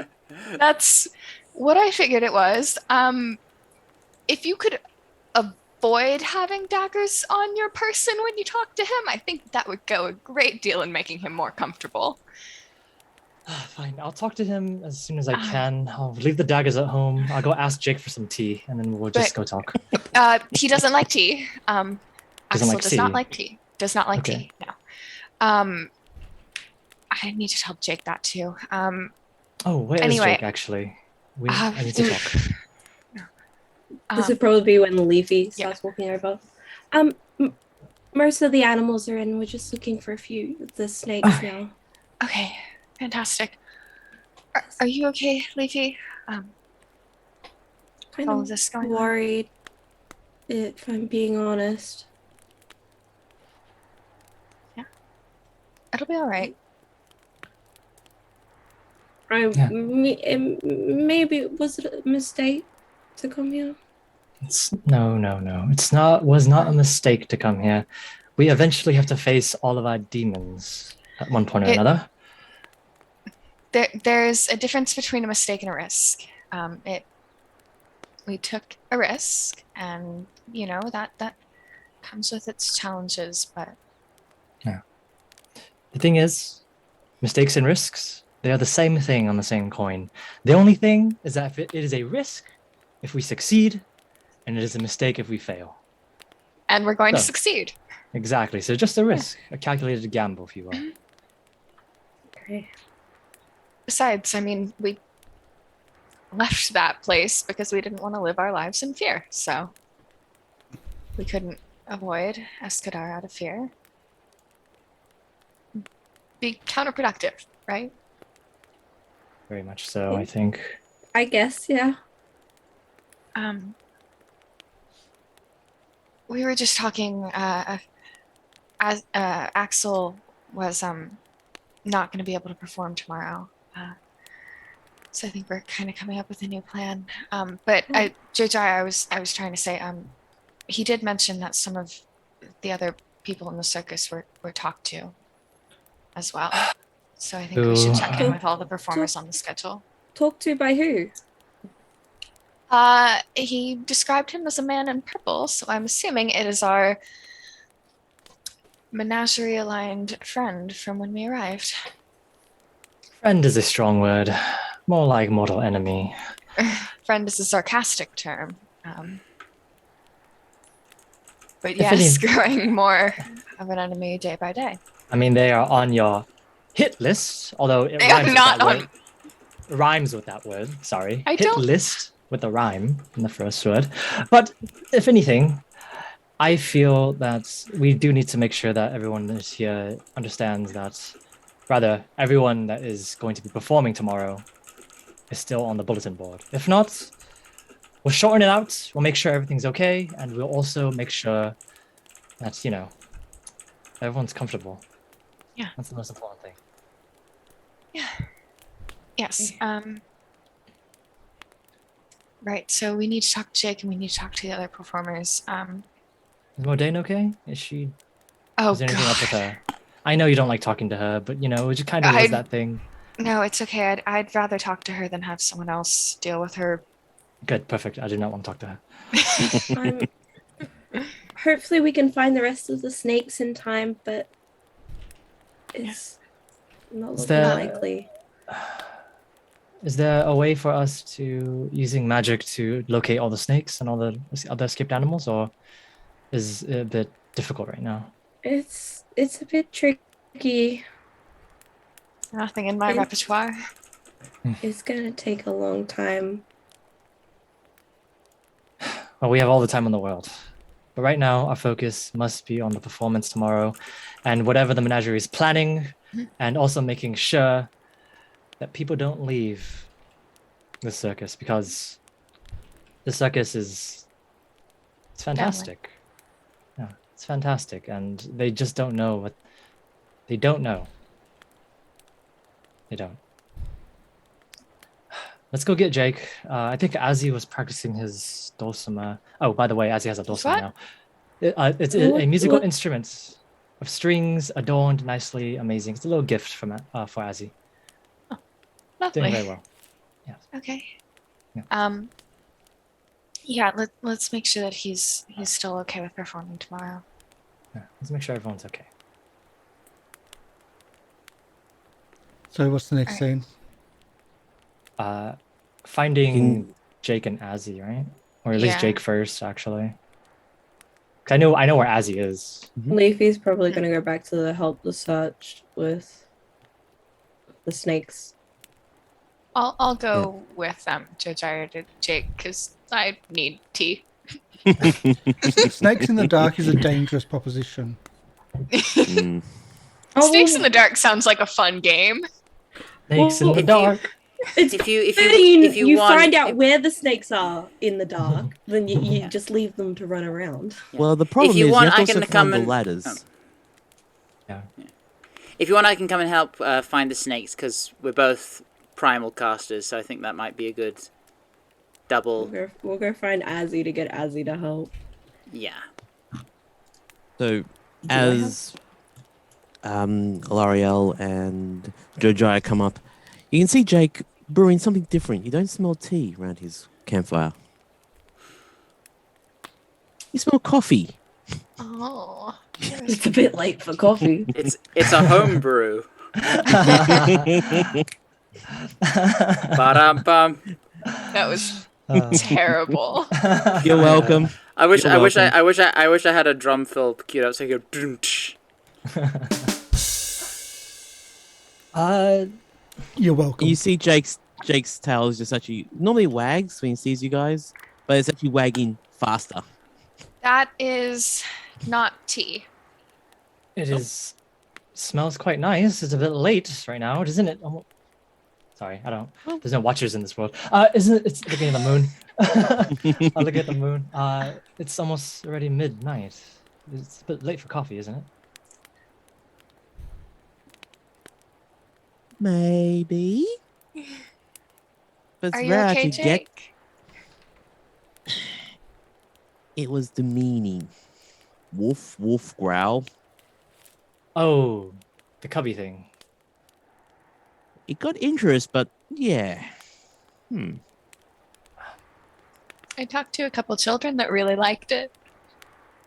Hooray. Normally, Jake is the person who's. It reminded him of what he used to go through at the menagerie. It wasn't just part. It was one of the things the menagerie used to do with Jake. Trout him out as what Cubby used to do. So, I understand the reason why we did this. It's just it brought back some painful memories. Anyway, coffee, Not again, then. tea, lemon, milk, I'm sorry. whiskey, I'm sorry, Jake. vodka. You can actually see No, Jake go into his cupboard, into his drinks pantry, and he has quite a lot of teas, but he also has a quite well stacked liquor cabinet for when he needs it. Damn. Jake. I'm sorry. I should have been there to explain exactly why I wanted you and Cubby to do. I meant for you to be. I didn't say. I wanted there to be a play or a tug of war, so to say, an act between you and Cubby. I didn't want him to demean you or anything like that. I know what you went through. I'm so sorry. Does that mean Jake has a little hair of the dog? It's not morning, so no. I'm tempted of taking away that hero point that you've got. I couldn't resist. Oh, by the way, a while ago, Will, you got another hero point. Oh, It's thank you just so we've much. been scene upon scene upon scene. I haven't told you about it. Appreciate it. Thank You should be on too. In any case, that with the morning and dealing with that man in purple, the menagerie being so close, and the circus was being destroyed, all of our friends being hurt, animals being escaped. It hasn't been the best of days. Best of weeks, actually. Not the best, but not the worst. Bright side. I'm sorry. Bright. Jake. We're here to put on a show. Yes, here to put on a show, but not at the cost of our performers' mental health. We have to do Yeah, better Nick. than them. And we do. They resort to trickery, bribes, and everything else where we just turn up and be our charming selves. Woof. Yeah. Speaking of trickery and bribes by the menagerie, A few of our friends have been approached for poaching and trickery. By the man in purple, obviously.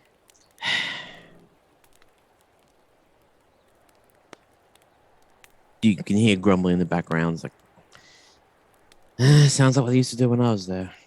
What they used to do when all of us were there. Well, poaching was their forte, and that's why they got rid of all their competition. And just throwing them back on the street. Obviously, it's the same kind of deal. Poaching is one thing, poaching and threatening is another. Not the way the menagerie does it. I don't know, I could at Poaching, least respect if it was just poaching. And seriously, if people want to leave because of money, are they really here to enjoy what they do? It's true. If you're just motivated by money, what kind of person are you? Everyone, Jake just looks at Jajara and just raises an eyebrow. Are you sure you're okay? I'm sorry, that came out wrong. Never mind.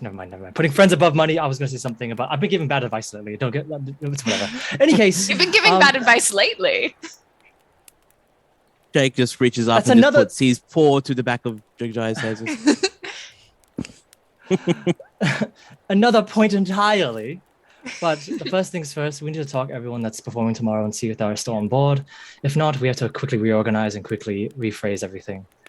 Because it's not that Axel is leaving, but some of them are scared to go on.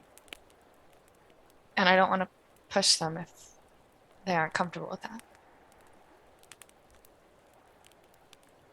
Yeah, it has to be their choice to perform after all. You can't perform if you're not into it. If you're not into it, you can't do a good performance. And it's a snowball effect. It's our first show here. We need to make a big one and a good one. Of course, of course. Depending on how many people we have, we might have to use the forest idea we've been kicking around. Forest? Oh.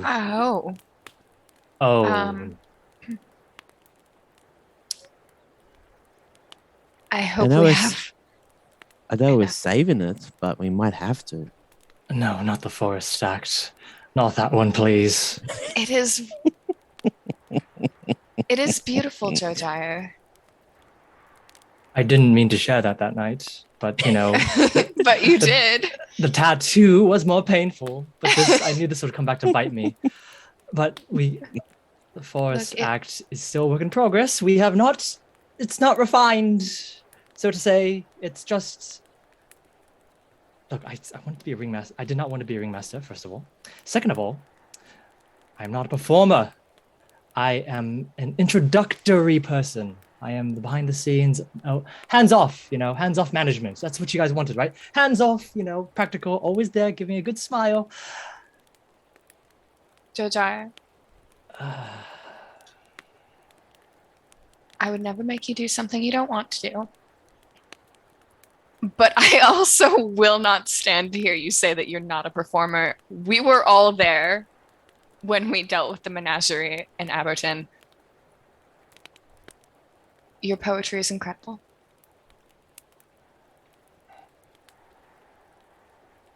Yeah, it's kind of good, isn't it? But no. The thing about that is that if we're going to do the forest act, we have to make sure that no last resort is what I mean. Last resort, forest act, last resort.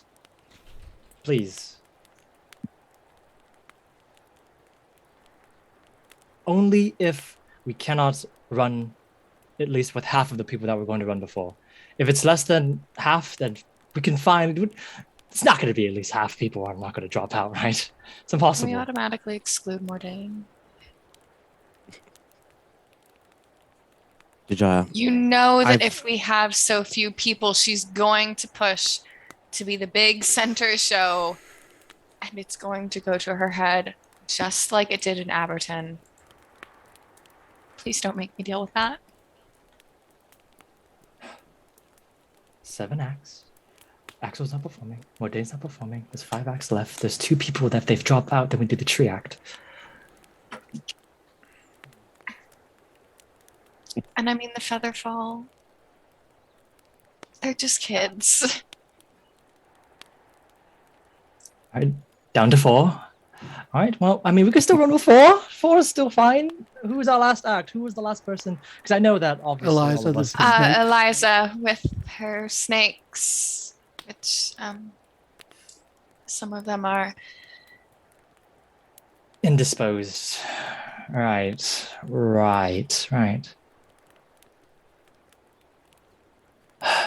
Jojo, I've never met a person who can move hearts as much as you do with a simple word. Words, but yes. Words move hearts. Words make deeds.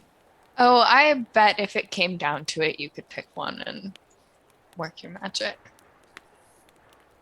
Or, impressively enough, not magic. I mean, magic is for those that want to deal with it, but fine. Forest act. Fine. Forest act. We'll do the forest act. Oh, the forest act. Yes, we'll do it. But I will have to say this.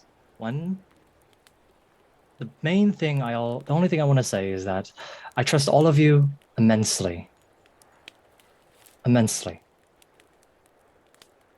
But please do not, and I repeat, do not ever make me perform in front of a crowd again. I don't want to do this anymore. I don't want to perform my poems anymore. Please, sorry. I'm sorry. I'm just trying to. I'm letting it all out before. You know, if you talk it through, you'll be fine. Okay. Breathe in, breathe out. Revenge plan. Perfect. Okay. Oh, so. Oh, if you have one of those, please, I'll listen anytime. Well, I mean, if Share it's notes. I mean, I can't really share the plan if it's against. I mean, Oh, you mean against me? No. Anyways, let's hurry up and make sure we can talk to Featherwall 5, talk to Eliza, make sure that they're okay, and then let's round up everybody. Let's get this sorted out so that we can hurry up and get this ready to go, because we are running out of time now. Yeah. Less than 24 hours. We can do it. I mean, we put on a show 10 minutes to opening. 24 hours is no big deal. It's the worst lie Lyriel has ever told. Can Jake see if the eye is twitching of L'Oreal's? Like, they're fine. Twitch. Okay. Let's go round everybody up. Let's get this done. Leafy's gonna go find Azzy then while these guys are talking. Yeah, you'll find him just kind of sitting in his little boat / bed place, kind of like getting out a couple of looks like flutes, and just sort of setting them and expecting them and cleaning them and. Oh, hi, Leafy. Hi. Just wondering if you had any luck today. If you found any snakes or anything. No, I looked. I think we found one of them. The other 2 are still missing. Oh, yeah. I mean, if we're here for a while, hopefully they show up. I suppose we'll just have to keep at it. Have you seen anyone strange around camp? Have I seen anyone strange around camp? GM, Yeah. have I seen anyone strange around camp? Not that you know of. No, You've been out most of not- the time. Not that I know of.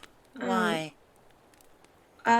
There's apparently the menagerie are trying to recruit some of our members. Of course they were. No, I'll keep an eye out. Thanks for the heads up. Yeah. I don't think anyone. I'm. If you're worried, then don't worry. I don't think anyone could persuade me to leave this group. That's good. That's good. For all, I don't care about gold. So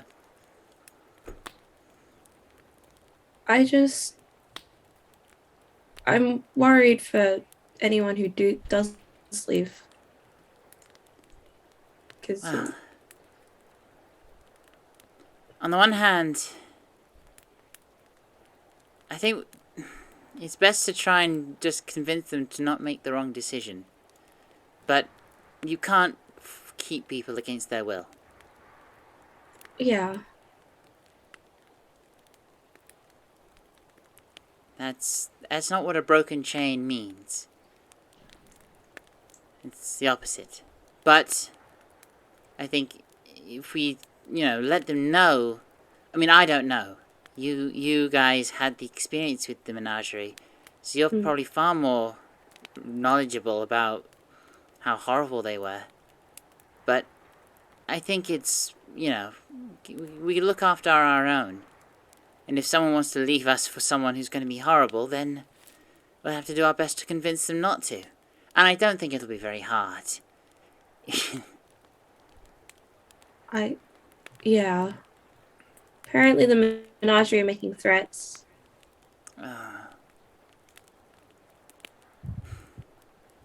Why? They have such an axe to grind. I don't understand it. It's what they do. They make threats. They get what they want. Push people out of the way. Well, we just have to make do. I suppose. There's a saying back where in my old tribe. If you can't change the wind, you need to change your sails. So we just have to roll with the punches, I suppose. Yeah. I think L'Ariel and Jojai mentioned something about a change in the show as well. We might need to talk to them. Right, yeah, let's get over there. Okay. So I guess we kind of wander up. Hi, did I hear something about the programs being changed? We have a few of our acts that are concerned about performing tomorrow. So we're switching things up a little bit, I think. And with some of Eliza's snakes still being loose. We found one, by the way. We found one. Okay. That's good. I think it might be helpful to, not make her perform, or at least, yeah. If any get in the tent, hopefully she would know how best to tame them. Right. So what's the new plan? We were thinking maybe the forest. Forest? We've not done that before. Weren't we still working on that? A bit. Jojai is currently sitting near the fire, and he is furiously scribbling on pieces of paper. And he's also saying, "Jake, pass me the coffee. I need more." So Jake just passes Jojai coffee, and some of the coffee has been laced with whiskey. Okay. I mean, that's doable. We still haven't figured out the escape orb act part. Mm-hmm. Yeah. Oh. Yeah. We should practice that. Might be a good idea. Yes. Yeah. Yeah. But would you be okay with that? I'm fine. I'm quite okay with that. Honestly, my part in the forest section is actually not too different from like what I've been practicing. So it's not a big jump for me. It's just It's just doing it with other people is what's different. It's just kind of I've been doing it by myself, and now I have to do it with someone else. That's what's different. But I'm sure it'll be fine, right? But we just need to practice. But it's tomorrow. It'll be fine. You're not the one who might drown. No, but you've got. I won't either. I have spells. Yeah, right. I thought so. We talked about that. Do we have all the props ready? Yeah. We got them before. Before we got on the ship. It's, like, from a technical standpoint, it's ready to go. It's just, it's not. From a practice standpoint, yes. Yeah. Okay. Are you okay with it, Leafy? I mean, as long as we can figure practice. something out if you're not. Can you do the so it's the first part, the first act is us together. You and Leafy, yes. Yeah, and then as long as we practice, then good idea. I need to make sure that, well, I guess all of us would need to make sure that we have our spells for the morning, but if we wanted to do something before. I mean, we've kind of had a bit of practice with the final act in a odd way, with the hermitage and stuff, but yeah. Don't worry, I'm not going to use the lightning. I would certainly hope not, but I lightning doesn't trust sound like you. it would work very well together. No. And no. I've got some things that won't hurt you at all. It'll be great. Okay. Well, it'll yeah, be perfect. I remember you told me. Yes. It'll be fine. Oh God. I kind of look over to Jake. Not Jake. Will. Jojaya, who's and just like Jojaya. If he'll be fine, we'll be fine. We'll be fine. Coffee. He's the best storyteller I know. He'll be fine. Jojaya? Yes. What did you need? What? Are you okay? Oh, I'm not okay, but I'll be fine. I'll survive. Oh, question. That's the way. That's the way we like to see. Question, Azzy, can you? Yeah.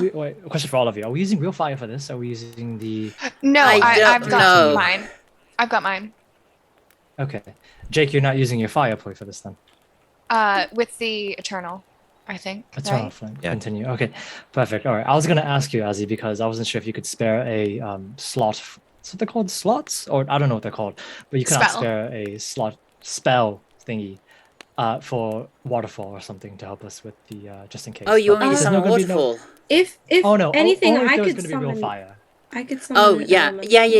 And I'll keep some reserves. I'll keep some reserves of magic in an emergency. I'm not going to use that. I'm not going to use that much, honestly. Most of it is just stuff I can do whenever. There's only a couple big ones. All right. Just contingencies in case everything goes Yeah, wrong, of because course, they probably of will. course. Yeah. It won't. I think it's best to prepare for the worst. Exactly. Prepare for the worst. Hey, when it happens. and if we did well for the show in Abberton, we can do well for any show, no matter what the world throws at us. See? That's what I was saying before. We had 10 minutes in Abberton. That's when you hear, and that's because I was performing as Mordain. He's standing behind you.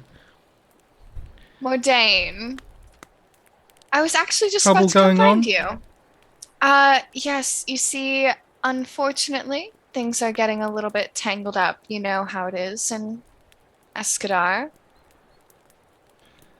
Little trouble in paradise, I see. Paradise. I mean, I love Escadar. I spent most of my life here, but I certainly wouldn't call it paradise. It's the greatest place to perform, is it not? I thought that was Absalom. Well, haven't been there yet, but one day. So, something wrong? Mordain. Something happening? There are a few things happening. We've had to shift our acts around a little bit, you know. And we're thinking of doing a little bit more of a fringe performance for our first show. You know here. what? I just remembered. I left my I need to go tune my flutes. I'll be right back. Oh, no, you can stay here. I'm sure this No, concerns by you. all means, Mordain. I think I'm the one you want to talk to. So what's wrong? I'm gonna go look after Blueberry. Yeah, as he gets out of dodge. And So it seems the master magician and her apprentice Lyrio are the only ones Yeah. left around the campfire, as everyone just makes really lame excuses and just gets out of there, leaving the two together. yeah, Lyriel kind of steps forward, just placing herself in between if they haven't run off yet. Oh, they ran off. Jojire and Jake and you know anyone else who might try or who might like accidentally catch her attention. So I have some news. You have some news. Yes. It seems that my skills are needed elsewhere.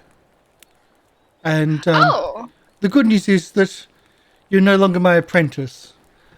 The better news is that I'm finally going to be given a better apprentice, someone that's worthy of my skills and of my teachings. oh, congratulations. Can I ask their name? She actually walks to you and gives you a strange hug as it's like kind of a weird awkwardness. It's like I will be moving on from the circus. My wagon will be not here in the morning. Fantastic. And Lyriel just takes her shoulders and shoves her back. She stumbles a bit. Not close to the fire, but she stumbles a bit and a bit. Not a fan of touch, I am. Same, but I thought it was socially acceptable, appropriate at this moment of goodbye. Oh, I mean, I'm a terrible person. When have I ever been socially acceptable? It's true. But again, if you don't see her from the rest of the night, then goodbye, good luck. Yeah, I'll consider myself lucky. Well, at least I'll get a suitable apprentice for my skills, and you get some of your freedom back, and you might be able to get some of the limelight to yourself, as dim as it will be for you. Oh, I could light up this entire show without you. Oh yes, you and your beautiful magics, yeah, blah blah blah. So powerful of magic. It's about the physical aspects. That's where the true magic comes. The physical manipulation. Not using magic to do what you need to do. But I can already do that. Or I mean, come on, fake fire, Mordain. is that what I Diversify heard? your skill set. Is that what I heard when standing in the darkness? Fake fire that you're going to use for whatever show you're thinking of next? It's the real danger. That is where the key is. It's not really any of your concern, is it, Mordain? Oh, just trying to pass on some advice from... Oh. Sorry, I should say thank you, right? That's the socially acceptable thing to do? Yes. From a mentor and someone that is your superior, of course.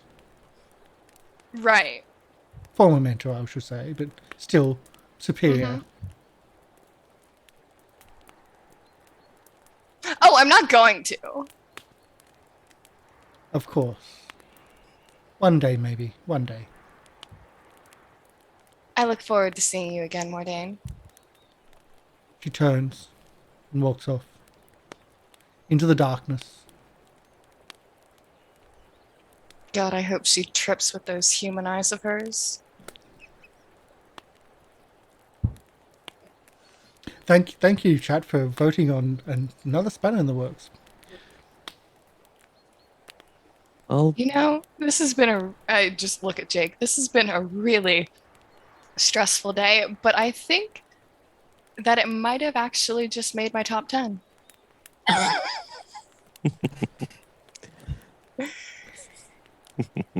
Jake just sits there and chuckles to himself. You know what? Of all the people to leave, at least it was the one we didn't like. Yeah. Hmm. Pretty much, That- yeah. Can You I said you had actually just- liquor? Yes, I do. As I'm getting L'Oreal a drink, I just say, could you just check yourself to make sure that she didn't put anything on you, like a sign or I a just hex or I something? spin around. Is there a kick me sign on my back? It's been around. Is it? It You won't don't. say kick. Drake doesn't notice any kick me sign or anything like that. No. It says hex me instead. Or hex me. There's nothing there. I don't trust her. I don't trust her either, but we'll get to her when we get to her. Oh my, I have all the things I couldn't say before. Well, let him out. As Jake passes you, what would you Oh, actually no. drink as an alcoholic beverage? Literally anything you hand her. Vodka. Yeah, it's fine. She'll do like the little cheers. No, I mean to her. I mean, I know I've said some awful things while serving as her apprentice already, but Well, now... wasn't there one with the snake, the honey, and potentially the greased fire trap? Like to see her get out of that. But no, now that I genuinely can just be rid of her whenever, I seriously didn't mean it when I said I look forward to seeing her again. I mean, let's be honest, it won't be anything impressive. Oh, no. I totally fell for it. I thought it was a lovely party. So it's completely deadpan. What was she trying to do? Did she genuinely think that, I don't know, I'd be jealous of her new assistant? Upset that she doesn't think that I'm good enough for her?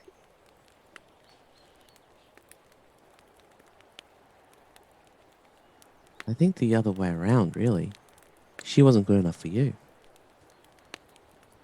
I mean, that's perfectly right, but what does she get out of saying goodbye to me then? The last word? That she feels like she's better than you? That she can put aside personal relationship, personal feelings to be professional? We're in a circus. What's professionalism?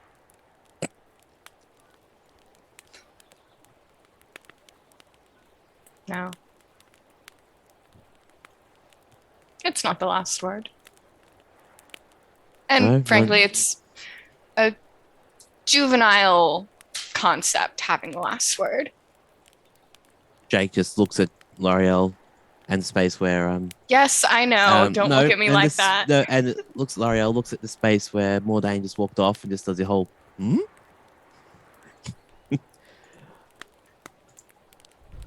motion. Yeah, it is a lot. It is the childish thing to do, but God, it's fun.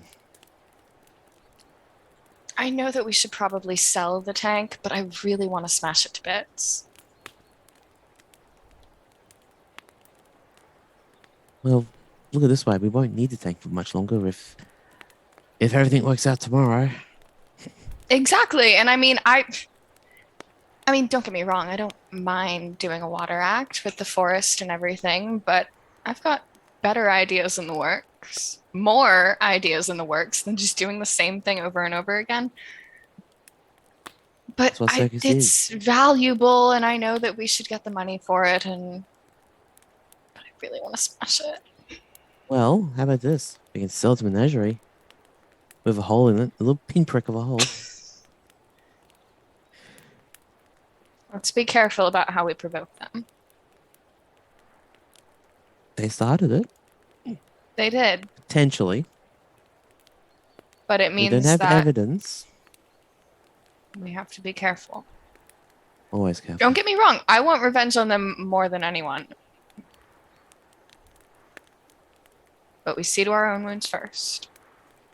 Look after our own. And then Jake takes a... You would say that Jake is more of a whiskey person, so he takes whiskey and does another shot. Yeah. It would be at this point you hear loud snoring coming from the campfire. Jojaya is knocked out cold. I'm gonna go grab him a pillow and blanket. And I just run off, and I actually do. I get him a pillow and a blanket. Should we take him back to his tent? No. It'll be funnier this way. Okay. You say so. I don't want him to be sick before tomorrow. We've got enough. Oh, we've all slept outside before. Okay. Quick, does someone have any shaving cream? No. We No. Does he? Oh. Does he have a bit? I think he's already clean shaven.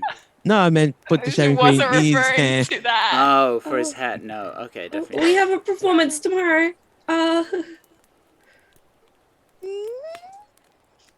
Honestly, Jake, and I you don't see even Jake know is if I something. could bear to do something to those ginger locks. They're just too beautiful. Get you back, Lario. I swear. What? Lario. I'll get you back. And after I No. compliment him. We should probably all get some rest. Yeah, it's going to be a big day tomorrow. Yep. That's for sure. We will go back into the morning. Like really quick scene in the morning. Who's up first in the morning? And it's not Joe Giant, that's for sure. True, yeah. Okay. It's a show day. Lariel, you wake up. You start getting prepared. It's a show day. There's a lot to do. You head on out to the fire early on, and there is little May in front of, like, behind Jojaya on the ground, plaiting his hair. When you get closer, you walk around to the front. You see, oh my god, what has she done? Is it makeup or is Makeup. it ink? Okay, that's fine. She's gotten her sister's makeup items, and he's covered in makeup, as only a 6-year-old can do, really. He was so quiet and so it was so easy. It's beautiful, May. Thank you. And Lyriel just takes a second She- to remember quickly- this she moment quickly- forever. She quickly packs One up. of her close friends and just baby May. And it's just, She quickly packs up. She runs a little, and then you can see from the corner of her eye, she picks up a stone and throws it at Jojaya while you're standing in front of him. May, that's not nice. By the time you turn around to May, she's not there, and Jojaya is waking up in front of you, covered in makeup, hair plaited. Ow! What the? My eyes. What time is it? Not too late. Ah, You look Wait, what the- beautiful this morning, dear. wait, is it? Just whatever. As you wipe your eyes, like you look at your hands, it's covered in something. It's hard to see. You're gonna have to reapply. What have you done? I didn't do anything. You're the only one there. What have you done, or what have you paid someone to do, or what have you asked someone to do?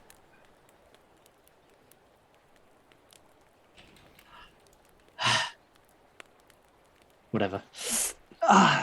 Don't worry, Lariel. I'll get you back for this. And I had a nice dream yesterday, this morning, or whenever. I had a nice dream where you actually.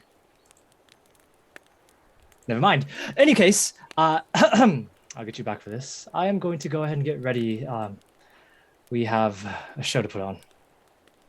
Sorry, my Zoom froze. I don't know if I missed something. Good. But Lyriel wouldn't have answered anyway. She just stands there and smiles. Yeah, Jai just scampers off. All right. I think the important question is, does Jai have a mirror in their in the cabin? Yeah, he has a mirror in there for sure. They put on makeup for shows. Yeah, I just imagine hearing the almighty voice of, "Oh my God, what the," wakes up the rest of the people. Let's be honest, he should really know that it wasn't Lyriel, because Lyriel would have done it pretty. It's true, yeah. Yeah. I'm gonna go just check on the tent, make sure that everything is good and getting set up all right. So the day, unless something happens, the day is just busy with preparations. We're Checking on the tent, rehearsing. Yep. Preparations, rehearsing. This is late minute for rehearsing. At least the last time for your first performance. Okay, sure, it was a rush with the order of things and a rush to get the performance, but at least you knew what you were doing. This isn't a time you act. And this is working together. This is something you haven't done before. So it's a really strange day. On top of that, there's more performers that are out searching for the snakes. Eliza's concerned for her snakes, and she spends the day out. She's got a few of the rustabouts out. She's very cautious with them because she knows how dangerous some of her animals are. So it's kind of this weird unease around the camp as well from the attack on the previous day, and also the final finishing of pulling up the rest of the tent. It seems that the net is actually has been cut in places and wouldn't have been able to go even if you did try to get the Featherfall 5 to rehearse. In the morning, the water tank is no longer there. And Mordain is no longer there either. She looks like she's taken it with her. Oh, that's not okay. That's going to be a discussion. The mood That's company theft. Yeah, the mood. That's the mood company is both theft. excited, but also We paid for cautious.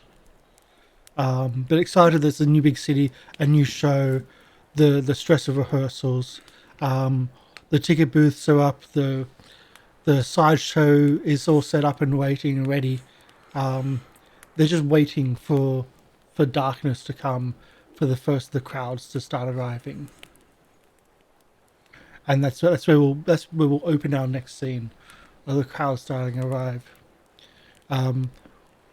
Where do we find people first? Like in that last half an hour, when the crowds are starting to come in. First of all, is Leafy... Leafy's doing her thing. We're not going to spoil it. Yeah. Leafy's busy. Okay. Next. Leafy's busy. I would check, make sure Jake, Azzy, and Jojire are all alive. Yeah. Given how Basically our last just- show went, and ready to We've perform. I just think I've got kind of like a list of just like parts to do, particularly during the third act. Of just like, all right, this checklist, you got the fire point, I need to do that for the counteract, and then this, you know. Kind of like making an order list so we've got it in our heads. Okay. The order of proceedings. So you're backstage and you're going through the list, you're going through the order of things. It's strange that like you've got all these other performers that are they're waiting with you and they're going through these things with you, but they're not actually performing. They're giving you encouragement, even though they're nervous about doing the act themselves. So they've stood back. As you're going through those last minute things, those last minute preparations, the stands are starting to actually fill. And then one of the rustabouts comes into the back of the stage. Says, Jojaya, I think we might have a problem. Problem? Another one? Oh, golly, perfect, amazing. What's the problem? The hands you a handful of tickets. The tickets all look the same. And then you spot it. CM is printed on some of them. Like, they're almost identical, except for a small CM on some of them. And the price difference between them. Are they all the same tickets? They look the same. Are they tickets to our circus? But the look the Celestial same. Menagerie has counterfeited our tickets. But some of them are cheaper, and the ones that are cheaper are from the Celestial Menagerie. It's very hard to tell the difference between them. Like the ones which have Circus of the Broken Chain, and not the CM, they're certainly from you. They're not, and that's quite obvious. But the ones that don't and that are cheaper, don't have Circus of the Broken Chain, but have like, it's almost lettering, but it's nonsensical lettering that looks similar to your lettering, your logo. And it's got a small CM there on the bottom, and the price is about half of what you were charging. How many? Are these the only ones, or are there more? Couple of dozen so far. Couple of dozen. All right. Couple of dozen. All right. First things first, let the people that pay for the counterfeit tickets, they're allowed in, but separate them covertly into standing room only. All right. The ones that have the counterfeit tickets. Separate them to standing room only, but then the ones that have actual tickets, make sure that they are sitting down in the bleachers, because we sold exactly many tickets as how many seats we've had. So just make sure, counterfeit tickets, standing room only. All right? Okay. And keep a hold of the counterfeit tickets. We'll need those to. Well, we've only just noticed it, so we guess it's about a couple of dozen. We've only just spotted it, so it could have been more, but we'll pass it on. This seems like a very strange way of. Sure, we have less money, but we have bigger audience. Is that not a good thing? No, It's the taxes. It's the tax. Yeah, but they're taxing on our profits. We don't make profits from this. It's all right. So yeah. how can they tax us on it? I'm It's sure not that tax- they. They'll say you had this many people at your show. We're assuming that you sold those tickets, so we want profits from those tickets. It is a problem for tomorrow. It's a problem for the end of the week, actually. Problem for tomorrow, end of the week, and then we'll also do some magical, financial magic. I don't understand how this stuff works. Don't worry, it's fine. We'll take care of it. I want everyone to focus on the performance today. Like I said before, standing room only for counterfeit tickets, but just covertly move them over, because you will explain the price difference if they complain. All right? And so we can show the tax woman, and we can explain what's happened. Yes. Keep a very, very strict head count if you can. Thank you. As far as problems that could affect the show, that's probably not one of the worst. There are a lot of things that can go wrong, but we will deal with them as they come. Like I said, don't count your hatchlings before they're born. Yes. All right. How long have we got to go? It's probably 30 minutes, right? About 30 minutes or so. 15 About now. 20 by now. 20, 15. No.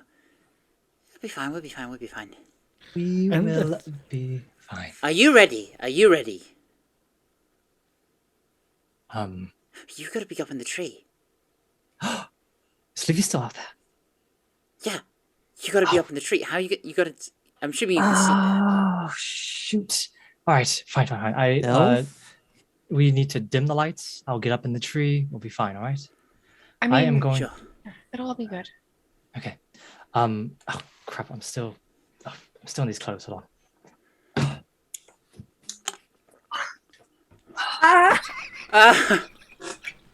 All right. So... Brilliant. Brilliant. I will see all of you later, all right?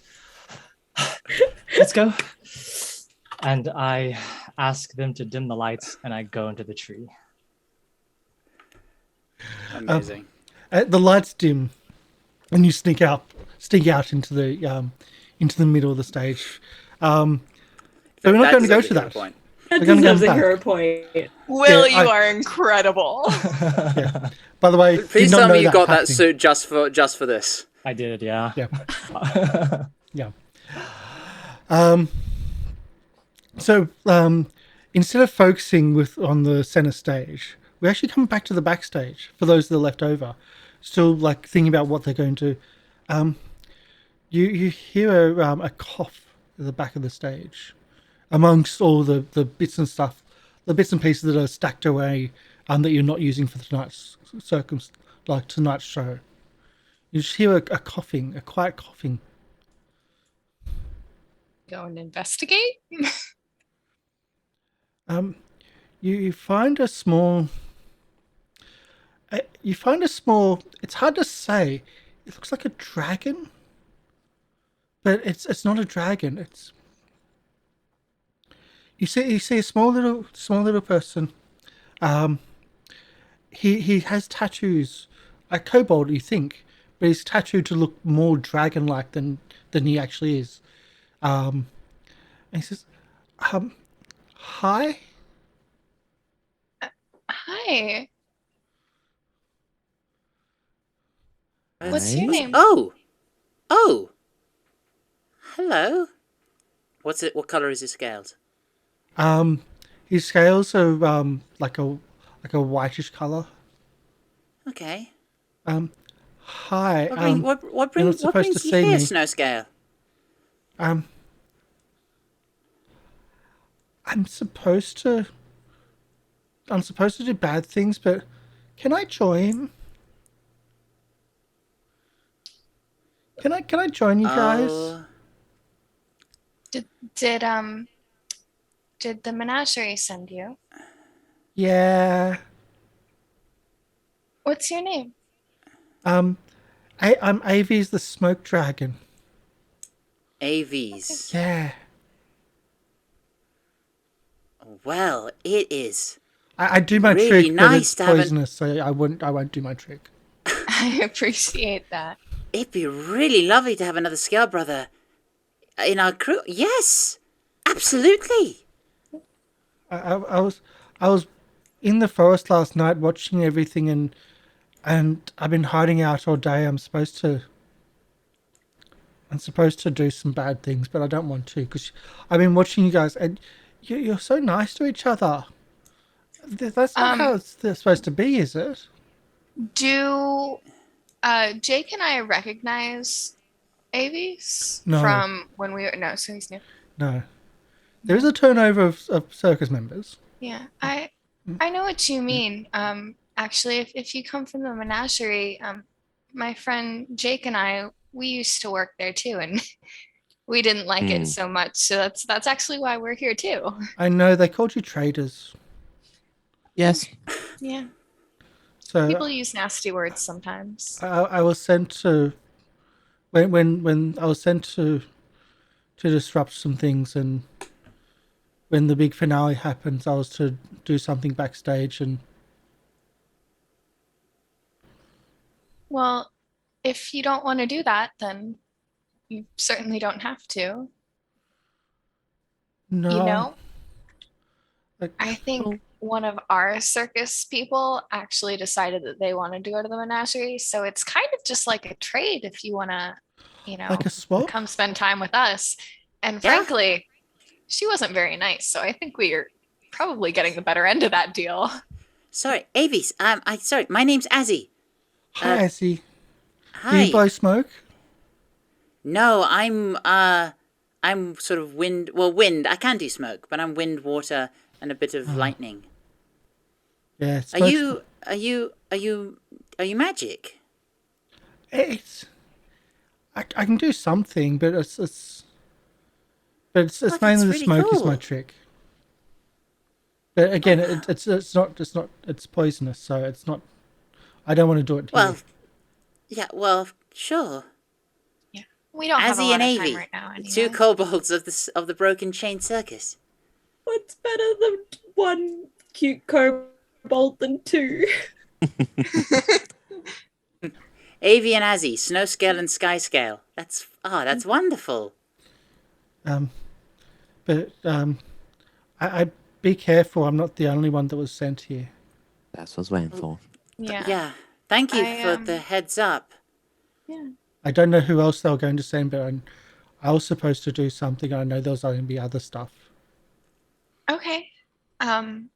Thank you for letting us know. Can I just stay here and watch from the back? Of Yeah. course. Would you where's want to May? watch I haven't actually from the seen front? I haven't actually seen a show before. Well, Been you in know, them. sometimes shows are better from the front if you wanted to Yeah, it's a stand out good view there. good view from the audience. Yeah. No, I'll view from here. It's a bit. I like to see the back, like the back of the show. You don't get to sit here very often. It's like VIP. It might be a little Alright, covered by sure. trees. A lot of the action. I'll stay here if you let me. I won't do any smoke. I promise. If I'm allowed to join. Of course. Of course. I hold out a pinky. I'm actually really excited to have He you holds on. out I've a not. claw. I don't remember the last time I've talked with another Scout brother. Yeah, I give him the kobold handshake, which is kind of like a grasp like this. Yeah. He seems a bit more nervous. And you can see that there's marks and scars on him that he might not have been treated very well. I kind of make note of that and says, "Don't worry, as long as you're with us, that nasty menagerie won't be able to touch you." Okay. Well, good luck. I think it might be, and we come back to the front of the. I'm nearly about to go on. I need to get ready. Great to see you. Keep an eye out. Wish me luck. And I'll sort of dash off and grab my stuff, get ready for the show. If you see anyone you recognize, you see that person over there, and I point to one of the roustabouts. Will you just let them know to watch out? Okay. If you recognize anyone from the menagerie. Okay. And I will also dash off to let that person know first to just keep an eye on our new friend, and then also to keep an eye for any other strangers that might be here to cause trouble. Okay. And Leafy and Jojo, I have no idea. no. Mhm. Nope. No. Mm-mm. So we move. Oh. We move back to the front, in front of the curtains, in front I of can the message audience, them.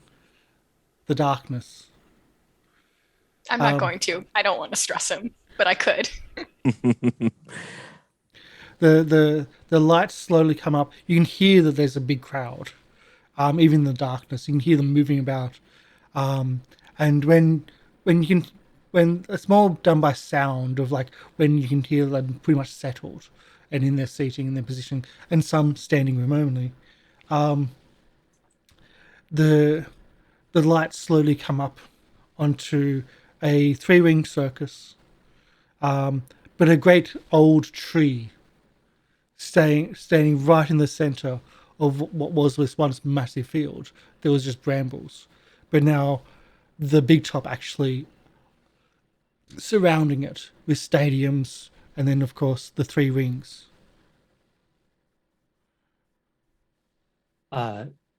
So while I am up there, I'm going to be whispering. Can Leafy talk? No. Okay. No eye contact. Don't make eye contact. Don't. They're judging you. They're judging you. They're always judging you, but it's fine. No eye contact. Just make sure. Everyone is going to do great. You're going to do great. You'll be fine. You'll be fine. You'll be fine. All right. It's not going to be like then, because today's right now. All right. There's a gentle breeze through the tree.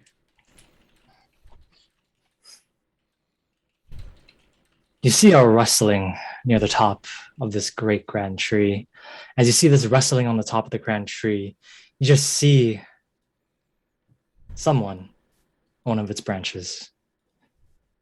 On this branch, you see the ringmaster. Long orange hair that goes straight down to his shoulders. You see him there with a hat and, of course, in his most best dressed suit. And as you kind of see him standing there, the lights change and flicker. And as he stands, he drops all the way to the ground. As the dust goes out and you see him standing there as if nothing was Nothing hurt him, no effort, no nothing, as if he just floated down, as if he was loved by the wind themselves. He goes up and he looks up at the crowd. He cannot see anything except the lights that go against him, but he knows that thousands of eyes are staring at him.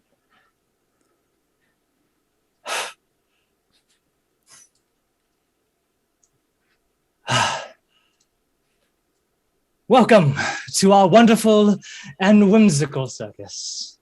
Tonight, we are proud to present the most talented performers on this side of Galarian. But before we get started, and I know all of you are excited, I must tell you first the key idea of this circus. We are known as the Circus of the Broken Chain. Circus, as in wide, diverse, wondrous, a group of performers who want nothing more than to put on the best show you've ever seen. But the most important part is why we have taken the moniker of the Broken Chain.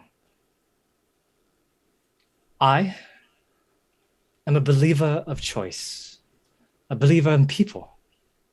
And while people are complicated, we are complicated. We were attached to simple things that bound us. Chains, if you will.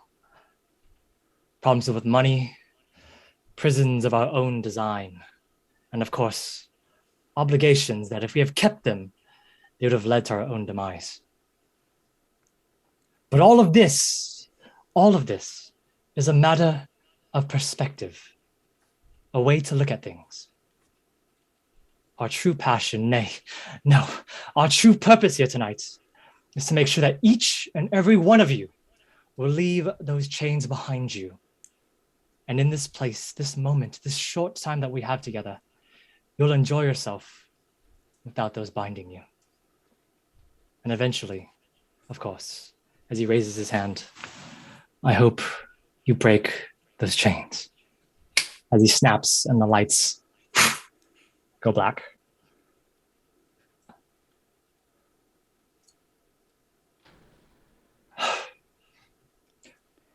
The lights come back up in a light. And the large tree behind where Jojire jumped down from shakes. At this point, as he wanders onto the stage, he's holding in his hand a set of flutes, one of which is holed like you would expect a flute to be, but the other three are just plain. And he comes up where Jojire once stood, and he sits down cross-legged in front of the tree. And as he gestures his hands, he sets the three flutes on the ground, and he makes a motion, and a wind starts to whip up in the audience. And it blows through the leaves of the tree, and it blows and rustles, kicking up the dust in a whirlwind around him. And it blows through the flutes on the ground, creating a pure tone that just starts to ring out. And then he brings the other flute to his lips and begins to play.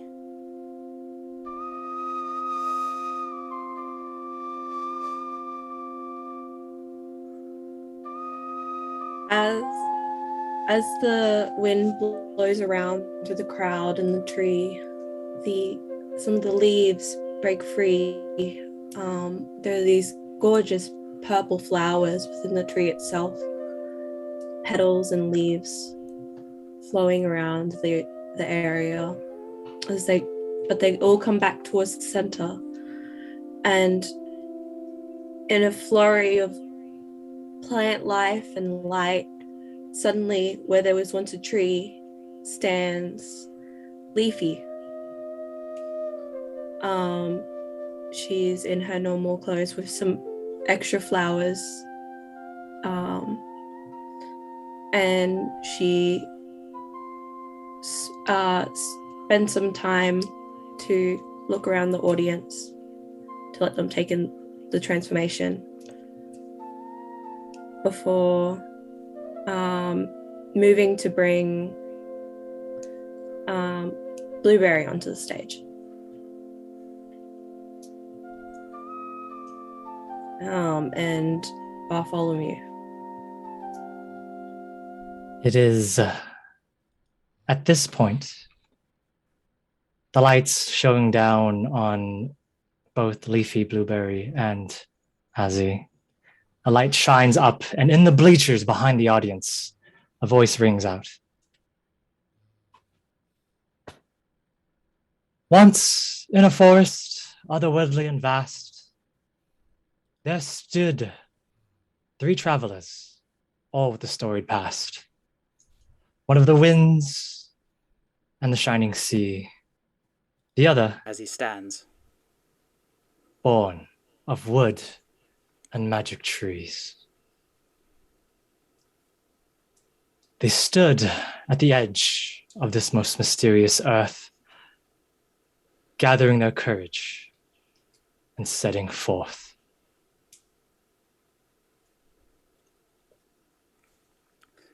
As he starts to, as he puts down the flutes and the tones ring out, he starts to wave his hands in a circular motion and conjures up a ball of water in his hands, which starts to rotate around him.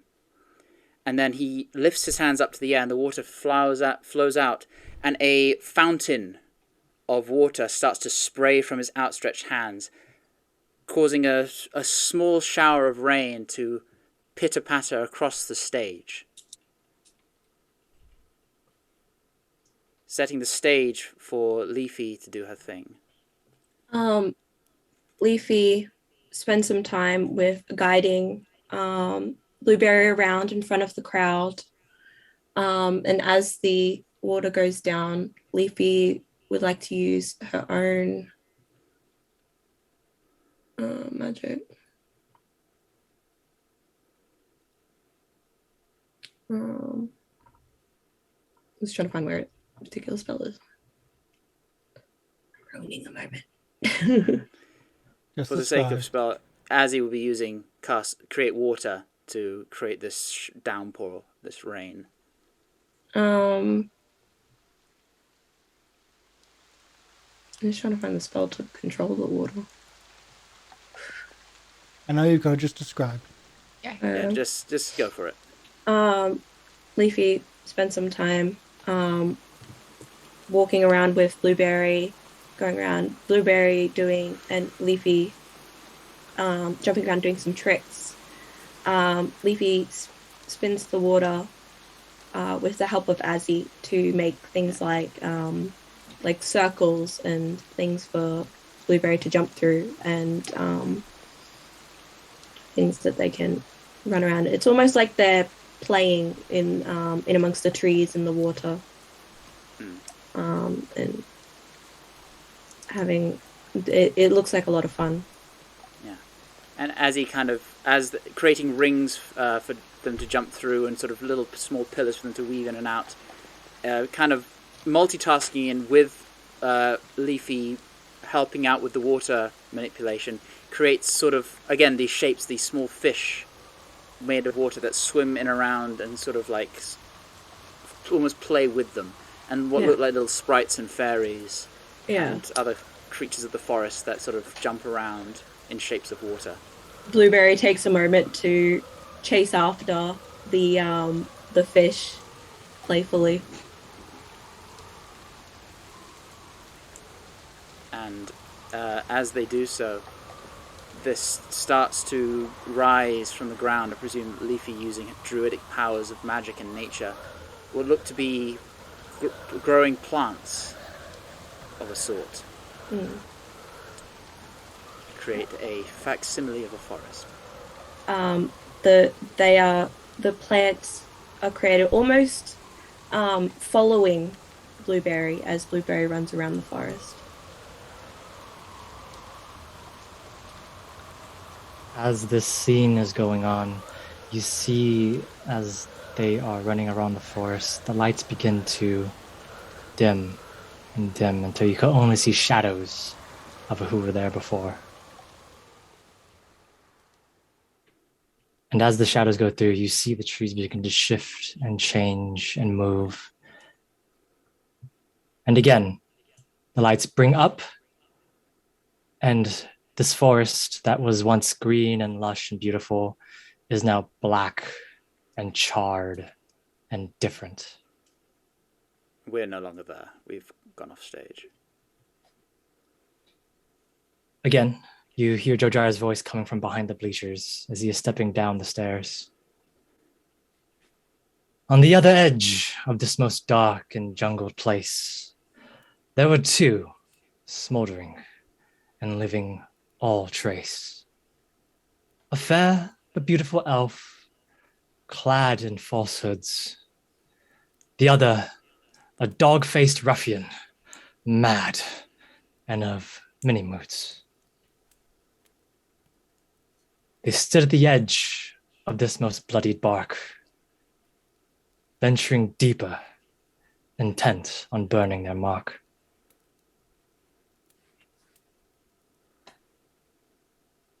And at this moment, Lyriel and Jake enter from the sidelines. And Lyriel, dressed in a golden colored gown, simply focuses for a moment, and a bright, shimmering halo is the lighting effect that brings the attention of the audience to the two of them. And she smirks with a sort of dark, painted look and glances down to her companion. And with that glance, Jake then takes what look like lights from his hands, turns it over, and they drop.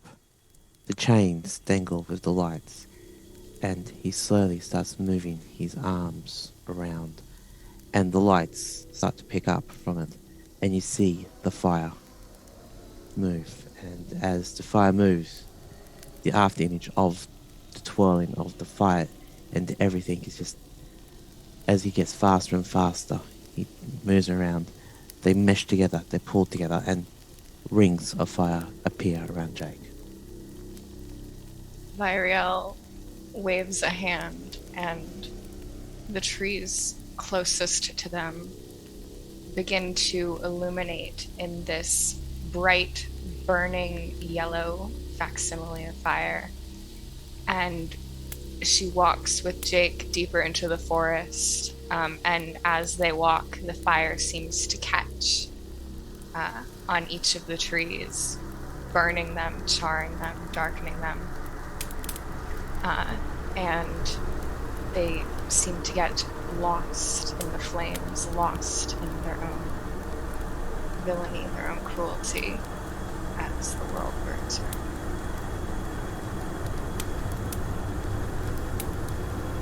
The lights go down one more time.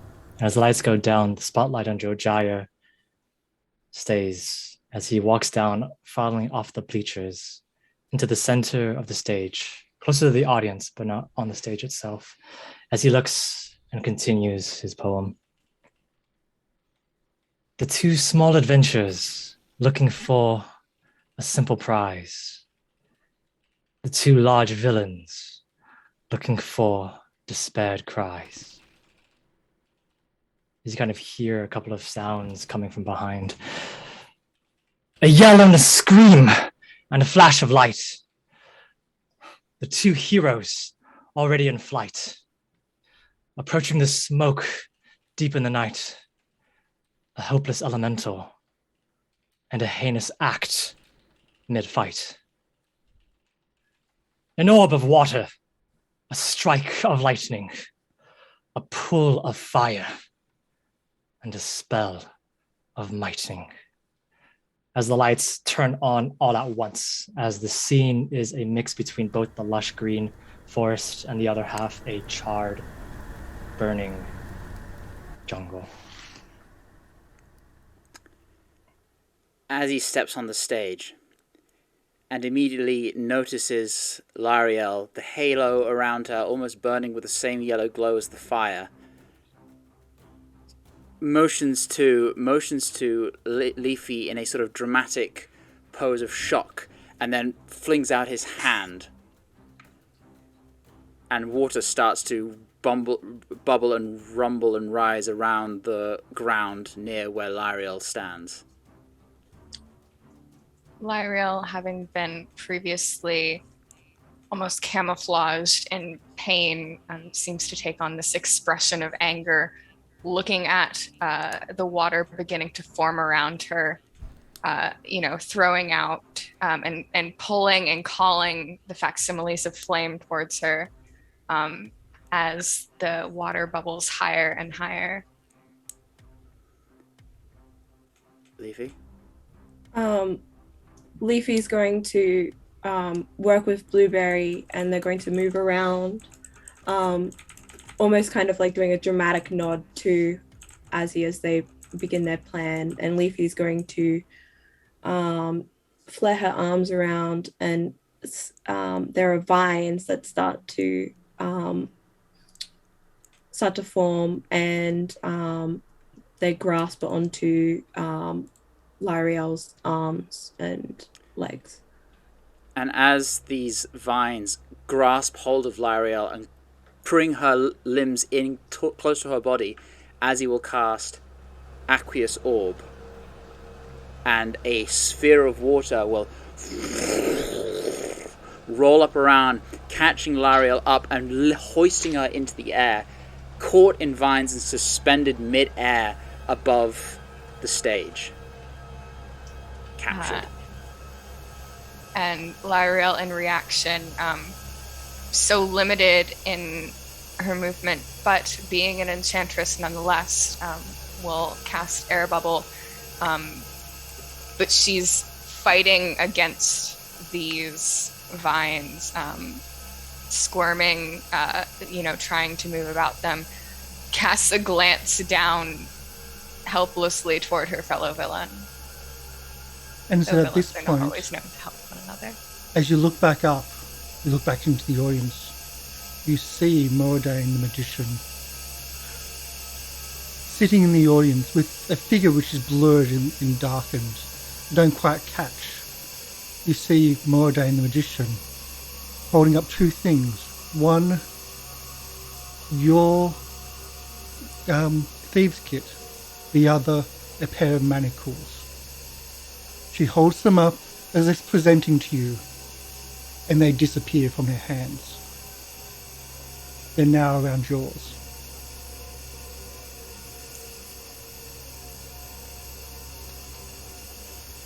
But I have my thieves' tools. No. Yeah. No? Check your character sheet. They haven't been on there since she hugged you.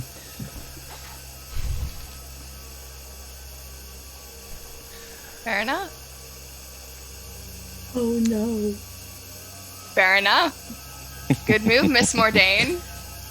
She, and as that happens, as you start struggling, she gets up, walks Yeah. off. I and the mean, person it's she's with fair. walks off too. I would normally keep them in my boots, but if I'm wearing a pretty gown, I'm not wearing boots either. So yeah, I wouldn't check that.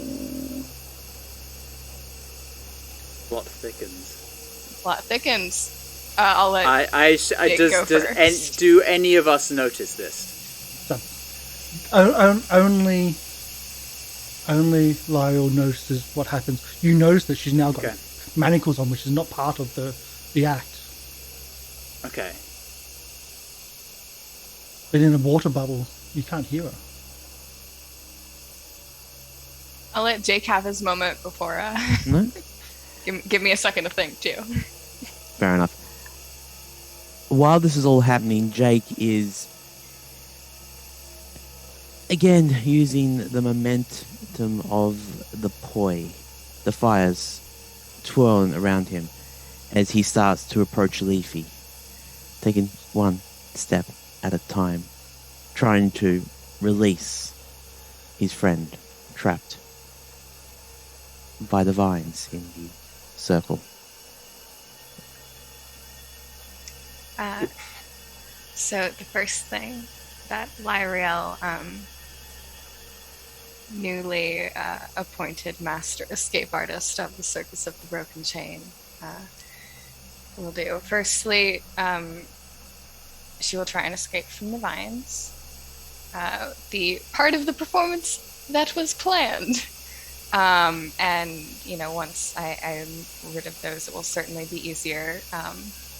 So with that, I do, given that I am an ASMR, I have an additional +1 bonus to checks to escape. So now we'll do some checks. We'll do some rolls. So I will make what kind of check would you like this to be? That's Acrobatics or thievery? I will go for thievery then. Moving well, and using my dexterity to squirm my way out. So I've already added the +1 on this for 17 to escape the vines. They're made in a way, so yes, they're made in a way for performance.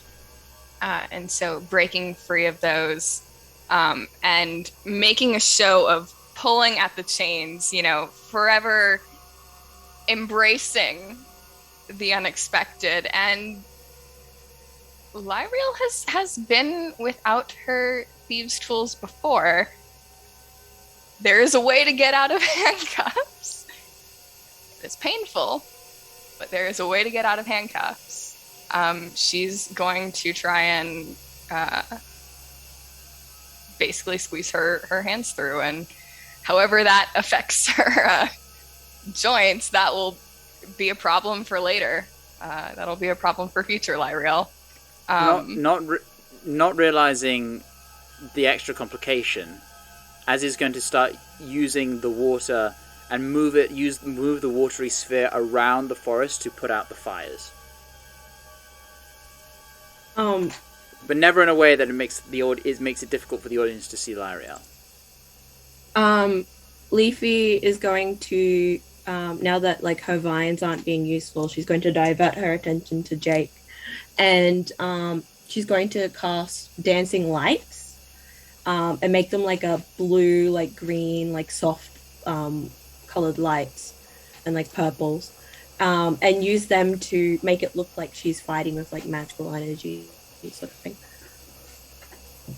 Having practiced this on the ship, because we have actually practiced this trick before, Jake does alter the trajectory of the spinning poi so that as it hits one of the floating globes, a little tug is given to the poi, so it looks like it actually is connecting and fighting with the options. And it almost looks like the two of them are dancing around, with Blueberry joining in and jumping around and fighting that way.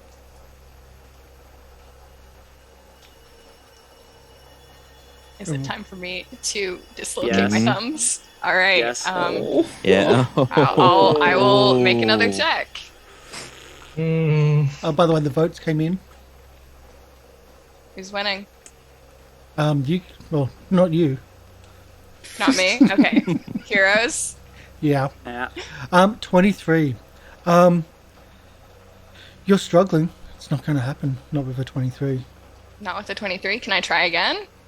Are we re-rolling, are we? We're using that hero point, which was generously gathered in chat earlier in the show. I will absolutely use my hero point. Yeah. I will use my hero point. I should be better than a 23. That is it. Do Is that including your +1? notice at all? Oh my god. Oh. You struggle and you struggle, and the audience can see that you always can see that there is that struggle, but they think it's part of the act. They're cheering, they're applauding, they think it's amazing. Those on the ground near you know that this is not part of the act. They see what's going wrong. Yeah, as I'm realizing that this isn't going to work. Look, handcuffs hands are a problem, but if we're not winning, I can make it work. I'm going to cast Water Walk. Can you? Yeah, I mean, my fingers still work. And I shoot to the top of this orb of water, too many feet in the air for Lyriel the person to be comfortable with, but Lyriel the actor is doing what she has to do, and she just lets out an awful and shoots a divine lance over at Azzy, which we will see if an 18 would hit Azzy. However, It would. It is would, but chaotic Azzy's damage. I have a question. Azzy's not acting to dodge. He wants to be hit by this, so yeah, he hits it because it's chaotic and I'm chaotic. It does no damage. Yeah. Wait. Can we? Can Leafy, like, seeing this happening? Would it be possible for Leafy to, kind of like jump in the way to make it look like she got hit? There's like a dramatic. It's up to you. Does Leafy dive in front? So seeing this happening, Leafy runs over and screams aloud, "No!" and kind of like jumps in front to get hit by the lance that doesn't do damage to her, but she's going to pretend it does. Yeah.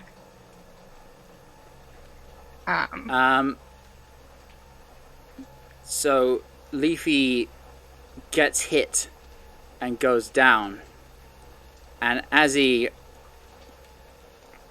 seeing his ally in this performance laying low before him, he looks up with fury in his eyes and he starts to channel the elemental energy. The watery orb slowly descends and sort of spreads out across the water, maybe getting a few people who are standing a little wet on the feet. That wasn't the plan, but we have new audience members. Splash zone. Yeah, in the splash zone. And he starts to glow as electricity starts to shoot around him. And he is going to cast... let's see, he's going to cast Prestidigitation to make a... What was it? He's going to sort of use, like, make gusts of wind sort of whip up and around him as the fury kind of like, elemental fury kind of builds up around him.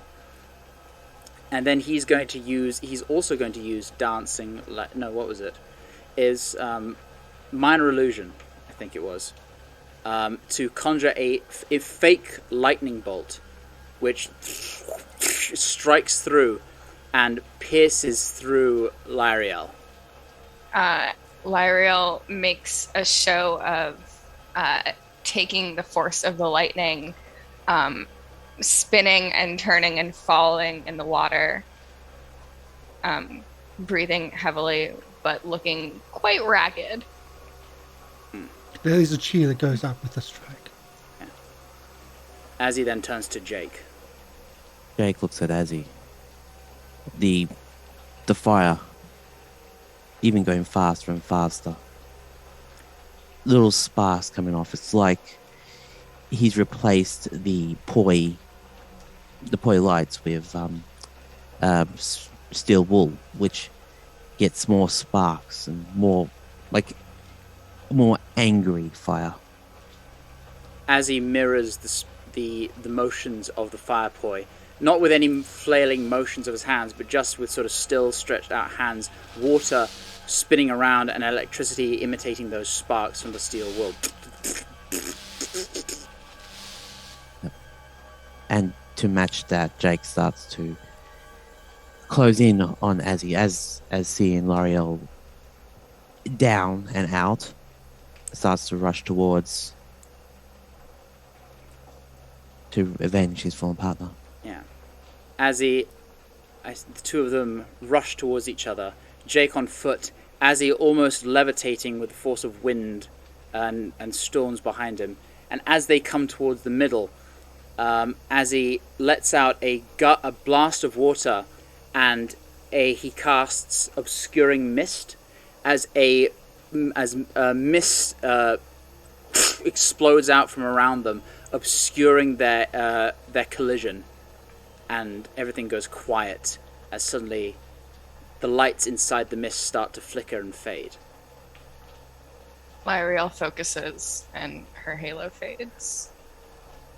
Jake quickly douses the poi and takes a stage position line over L'Oreal to potentially give them cover to try to escape again.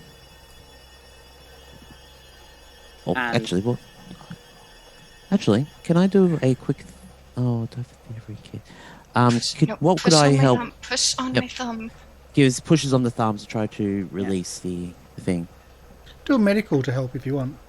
Oh yes, I will do medical. I am good at medicine. It's the opposite to medical.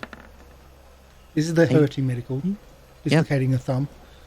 Yes, you can do another check if you wished. Yep, Del. You have one more hero point. Okay. All right. So, I'm guessing I get a bonus for this or whatever. I'm Yeah. just gonna assume that you. Oh, thank. I think a 19's enough. Thank Don't you, Marla. everybody? I hope a 19. A 30, is enough. that is. Yep.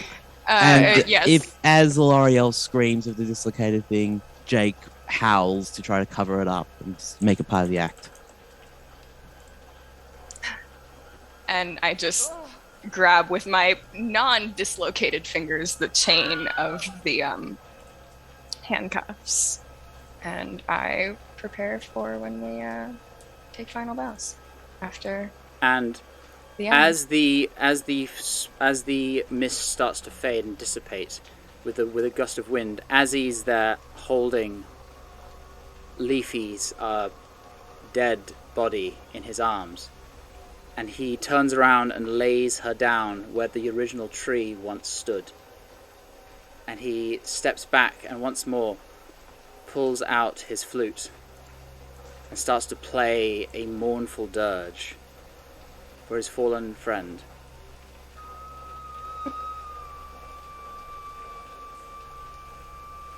As I presume the tree starts to regrow. Yeah. There is a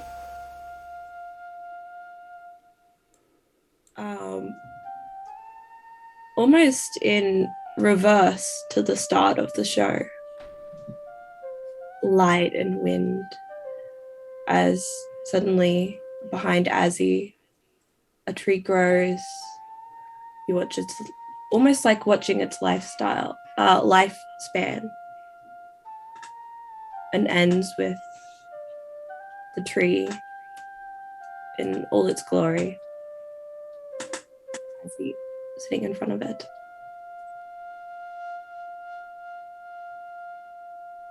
As this is happening, you see Joe Jyer begin again, focus going down on him with Azzy and the tree still behind him. The spotlight going down, he finishes. While the journey was long and somewhat unwise, they stood strong and succeeded, although it took a mournful try. Eventually won, the two stood upon unbroken skies, guardians of this winding path, protecting all wildlife. And as that happens, the lights begin to dim slowly and slowly and slowly until it's pitch black and there is silence. And as the lights begin in this silence, you hear great applause erupt from everybody going around. But then there's something else. Something unexpected. Always something unexpected. Yeah, I'm guessing we were all gathering on stage to do a final Yeah, bow. to do the bow. We'd all be Stage. on stage. Mhm. To do your final bow. And you can hear something also there with you. In the darkness. And that's where we're going to stop.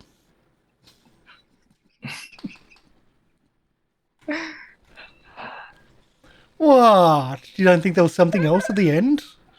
Well, I thought this was meant to be a one-shot. Yeah. It's a one-shot. Why are there cliffhangers here? I didn't sign up for this. Yeah.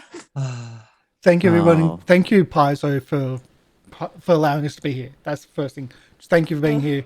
We are a small community, we're a small group of random people from around the world that have been playing together. Some was for a couple of years, some was for up to 3.5 years with both Lauren and Will. They've been with us for 3.5 years. It's amazing to be able to see these people every week, and just catch up and just have fun and do this stuff. I know it sounds like I pick on Dell quite a bit. I can get a reaction out of her. That's the only reason why I did it for this. It actually happens a lot anyway. I'll take the flashing lights off. Thank you as well. Yeah, you didn't get as visceral anger as usual. I know. Yeah. I know. Thank you everyone for watching as well. Gen Con, this is the first time we've done stuff outside of our little channel. So this is a huge thing for us. Yeah. Hopefully we did well. Hopefully you enjoyed our overlay as well. With Extinction Curse game. We didn't use maps, so we couldn't really use that part as well, but it's there. But if you want to see maps, you can go check out our episodes from before, where we have done a lot of combat and have done a lot of fighting and have done a lot of almost dying. Yeah, Yes. a lot. A lot of almost dying. I tried hard, but they get hero points. The other thing is Sirenscape. I absolutely love. That's what we've been using for the background, and Lauren, of course, accompanying us live. That's the first for us. Well, it's not a first actually, but it's still really weird. Yeah. It's newish. It's my little keyboard. Yeah. So we'll do our outros. And we can do our outros. So we'll start with Del. Hi, I'm Del. I've been playing Lyriel the Liberated, your elven Asthma escape artist and cleric of Calistria. Check us out when we run this normally every other Wednesday at 7 p.m. Eastern. Yeah. We're about 10 minutes early, by the way, so stick around. We've got another show after us, so don't worry about that. We'll get to that in a moment. Yeah. Mr. Live Producer. Hello, I'm Mr. Live Producer. I've been playing your, I was going to say dwarf, but you're playing your Shuni Fire Twirler, Jake, who has now discovered a love for coffee and whiskey, apparently. Great combo. Coffee, whiskey, maybe some. You can just catch us on Goblin Cave TV. I mean, this will be something for games on our channel, but as he's never drunk alcohol. We need to explore this in depth one day. Specifically to avoid Karsh killing us, we need to be like, we're just all gonna go out to a bar and explore the fact, and learn that they haven't ever had anything, and learn that the other three are probably in not so healthy of a relationship with it. And then 4 hours later, it's ready. Let's wait another 2 weeks. Lauren? Hi, I'm Lorian Ross. I've been playing Azzy, the Sylph Kobold Water Elemental Sorcerer. If you liked my music that I played live tonight, I am a musician, and you can find me on Twitter, SoundCloud, Spotify, Apple Music, and most streaming services at Lorian Ross. I have 2 songs on Spotify and Apple Music, Find Your Light and Lift Off, as well as a number of other songs and demos on my SoundCloud account, including the theme I wrote for this campaign, as well as a new demo I released yesterday. I have an EP in the works, which is really exciting. I can't wait to share it with you. And thanks for being such wonderful hosts. And for those and also, for those who want to come by and visit our channel at Goblin Cave TV, this show coincides with a Descent into Avernus game that I run every other week. So we alternate Descent into Avernus, Extinction Curse, backwards and forwards. Yeah. And I'm the GM for that. Yeah. And also, if you're looking for a really cool intro movie or cool intro sound, I'm open for commissions. Yeah. If you want music. Yes. Yeah. It took us years, but we had other things. But anyway. So talented. Emmy? Aw, thanks. Hey, I'm Emmy Rabbit, but you guys can call me Emmy. And I've been playing Leafy the Lushy Druid. I had so much fun today. Thank you guys so much for watching. This has been amazing. So you can normally find me over on Goblin Cave TV playing Leafy or playing Ava, my human monk in the Descent into Avernus campaign. But you can also find me on twitch.tv/Emmy_Rabbit, where I play a lot of Minecraft and just a lot of other games. I played a bit of The Sims and like some other things. It's a lot of chill time, having some fun. And I'm also on twitch.tv/gathering of nerds, where we do a lot of multiplayer games and we play kind of like as a group, and that one's a lot of fun too. And Will. Oh, yes. Hey, everybody. I'm Will. I've been playing Josiah Van Riek, the fast-talking, poet-writing ringmaster of the Circus of the Broken Chain. I hope everyone enjoyed today's episode, and it was really fun being here. And yeah, appreciate all of you. Yep. And my name is Karsh Gowan. As I mentioned at the start of the show, I'm actually a retired circus performer. So this is really fun for me. I love this. This show was actually supposed to be started last year, but it didn't. It's kind of got weird, but I love our cast member that actually ended up doing it. It is such a fun game. If you have not played Extinction Curse, we didn't really do any spoilers. There's a couple of scenes here and there which are in the books, but we tried to avoid spoilers for the most part because our players here actually are not up to this part. Our players here are still in the first book.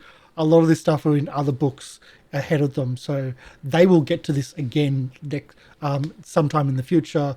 So I tried to At a higher level. At a higher level, so I did try to avoid spoilers. I know we didn't do a lot of rolling, we didn't do a lot of combat, but you don't always have to have rolling for role playing. That was amazing, at least in my eyes. Again, thank you, Paizo, for this opportunity. We're going to run our outro and our outro credits roll, and we are going to have. I'm just going to find the information for everybody. We are going to have We Run the Stars, a Starfinder live play by Atomically Awesome. They're going to be up next, so please stick around and watch them. It's going to be pretty big difference from what we just had. Yeah, Starfinder's pretty cool. But this group's also played a little bit of Starfinder with us too. It's like we like it too. So yes. Thank you, everybody. Thank you so much. And thank you, Paizo, for this. Thank you, Paizo. Thank you. Bye, everybody.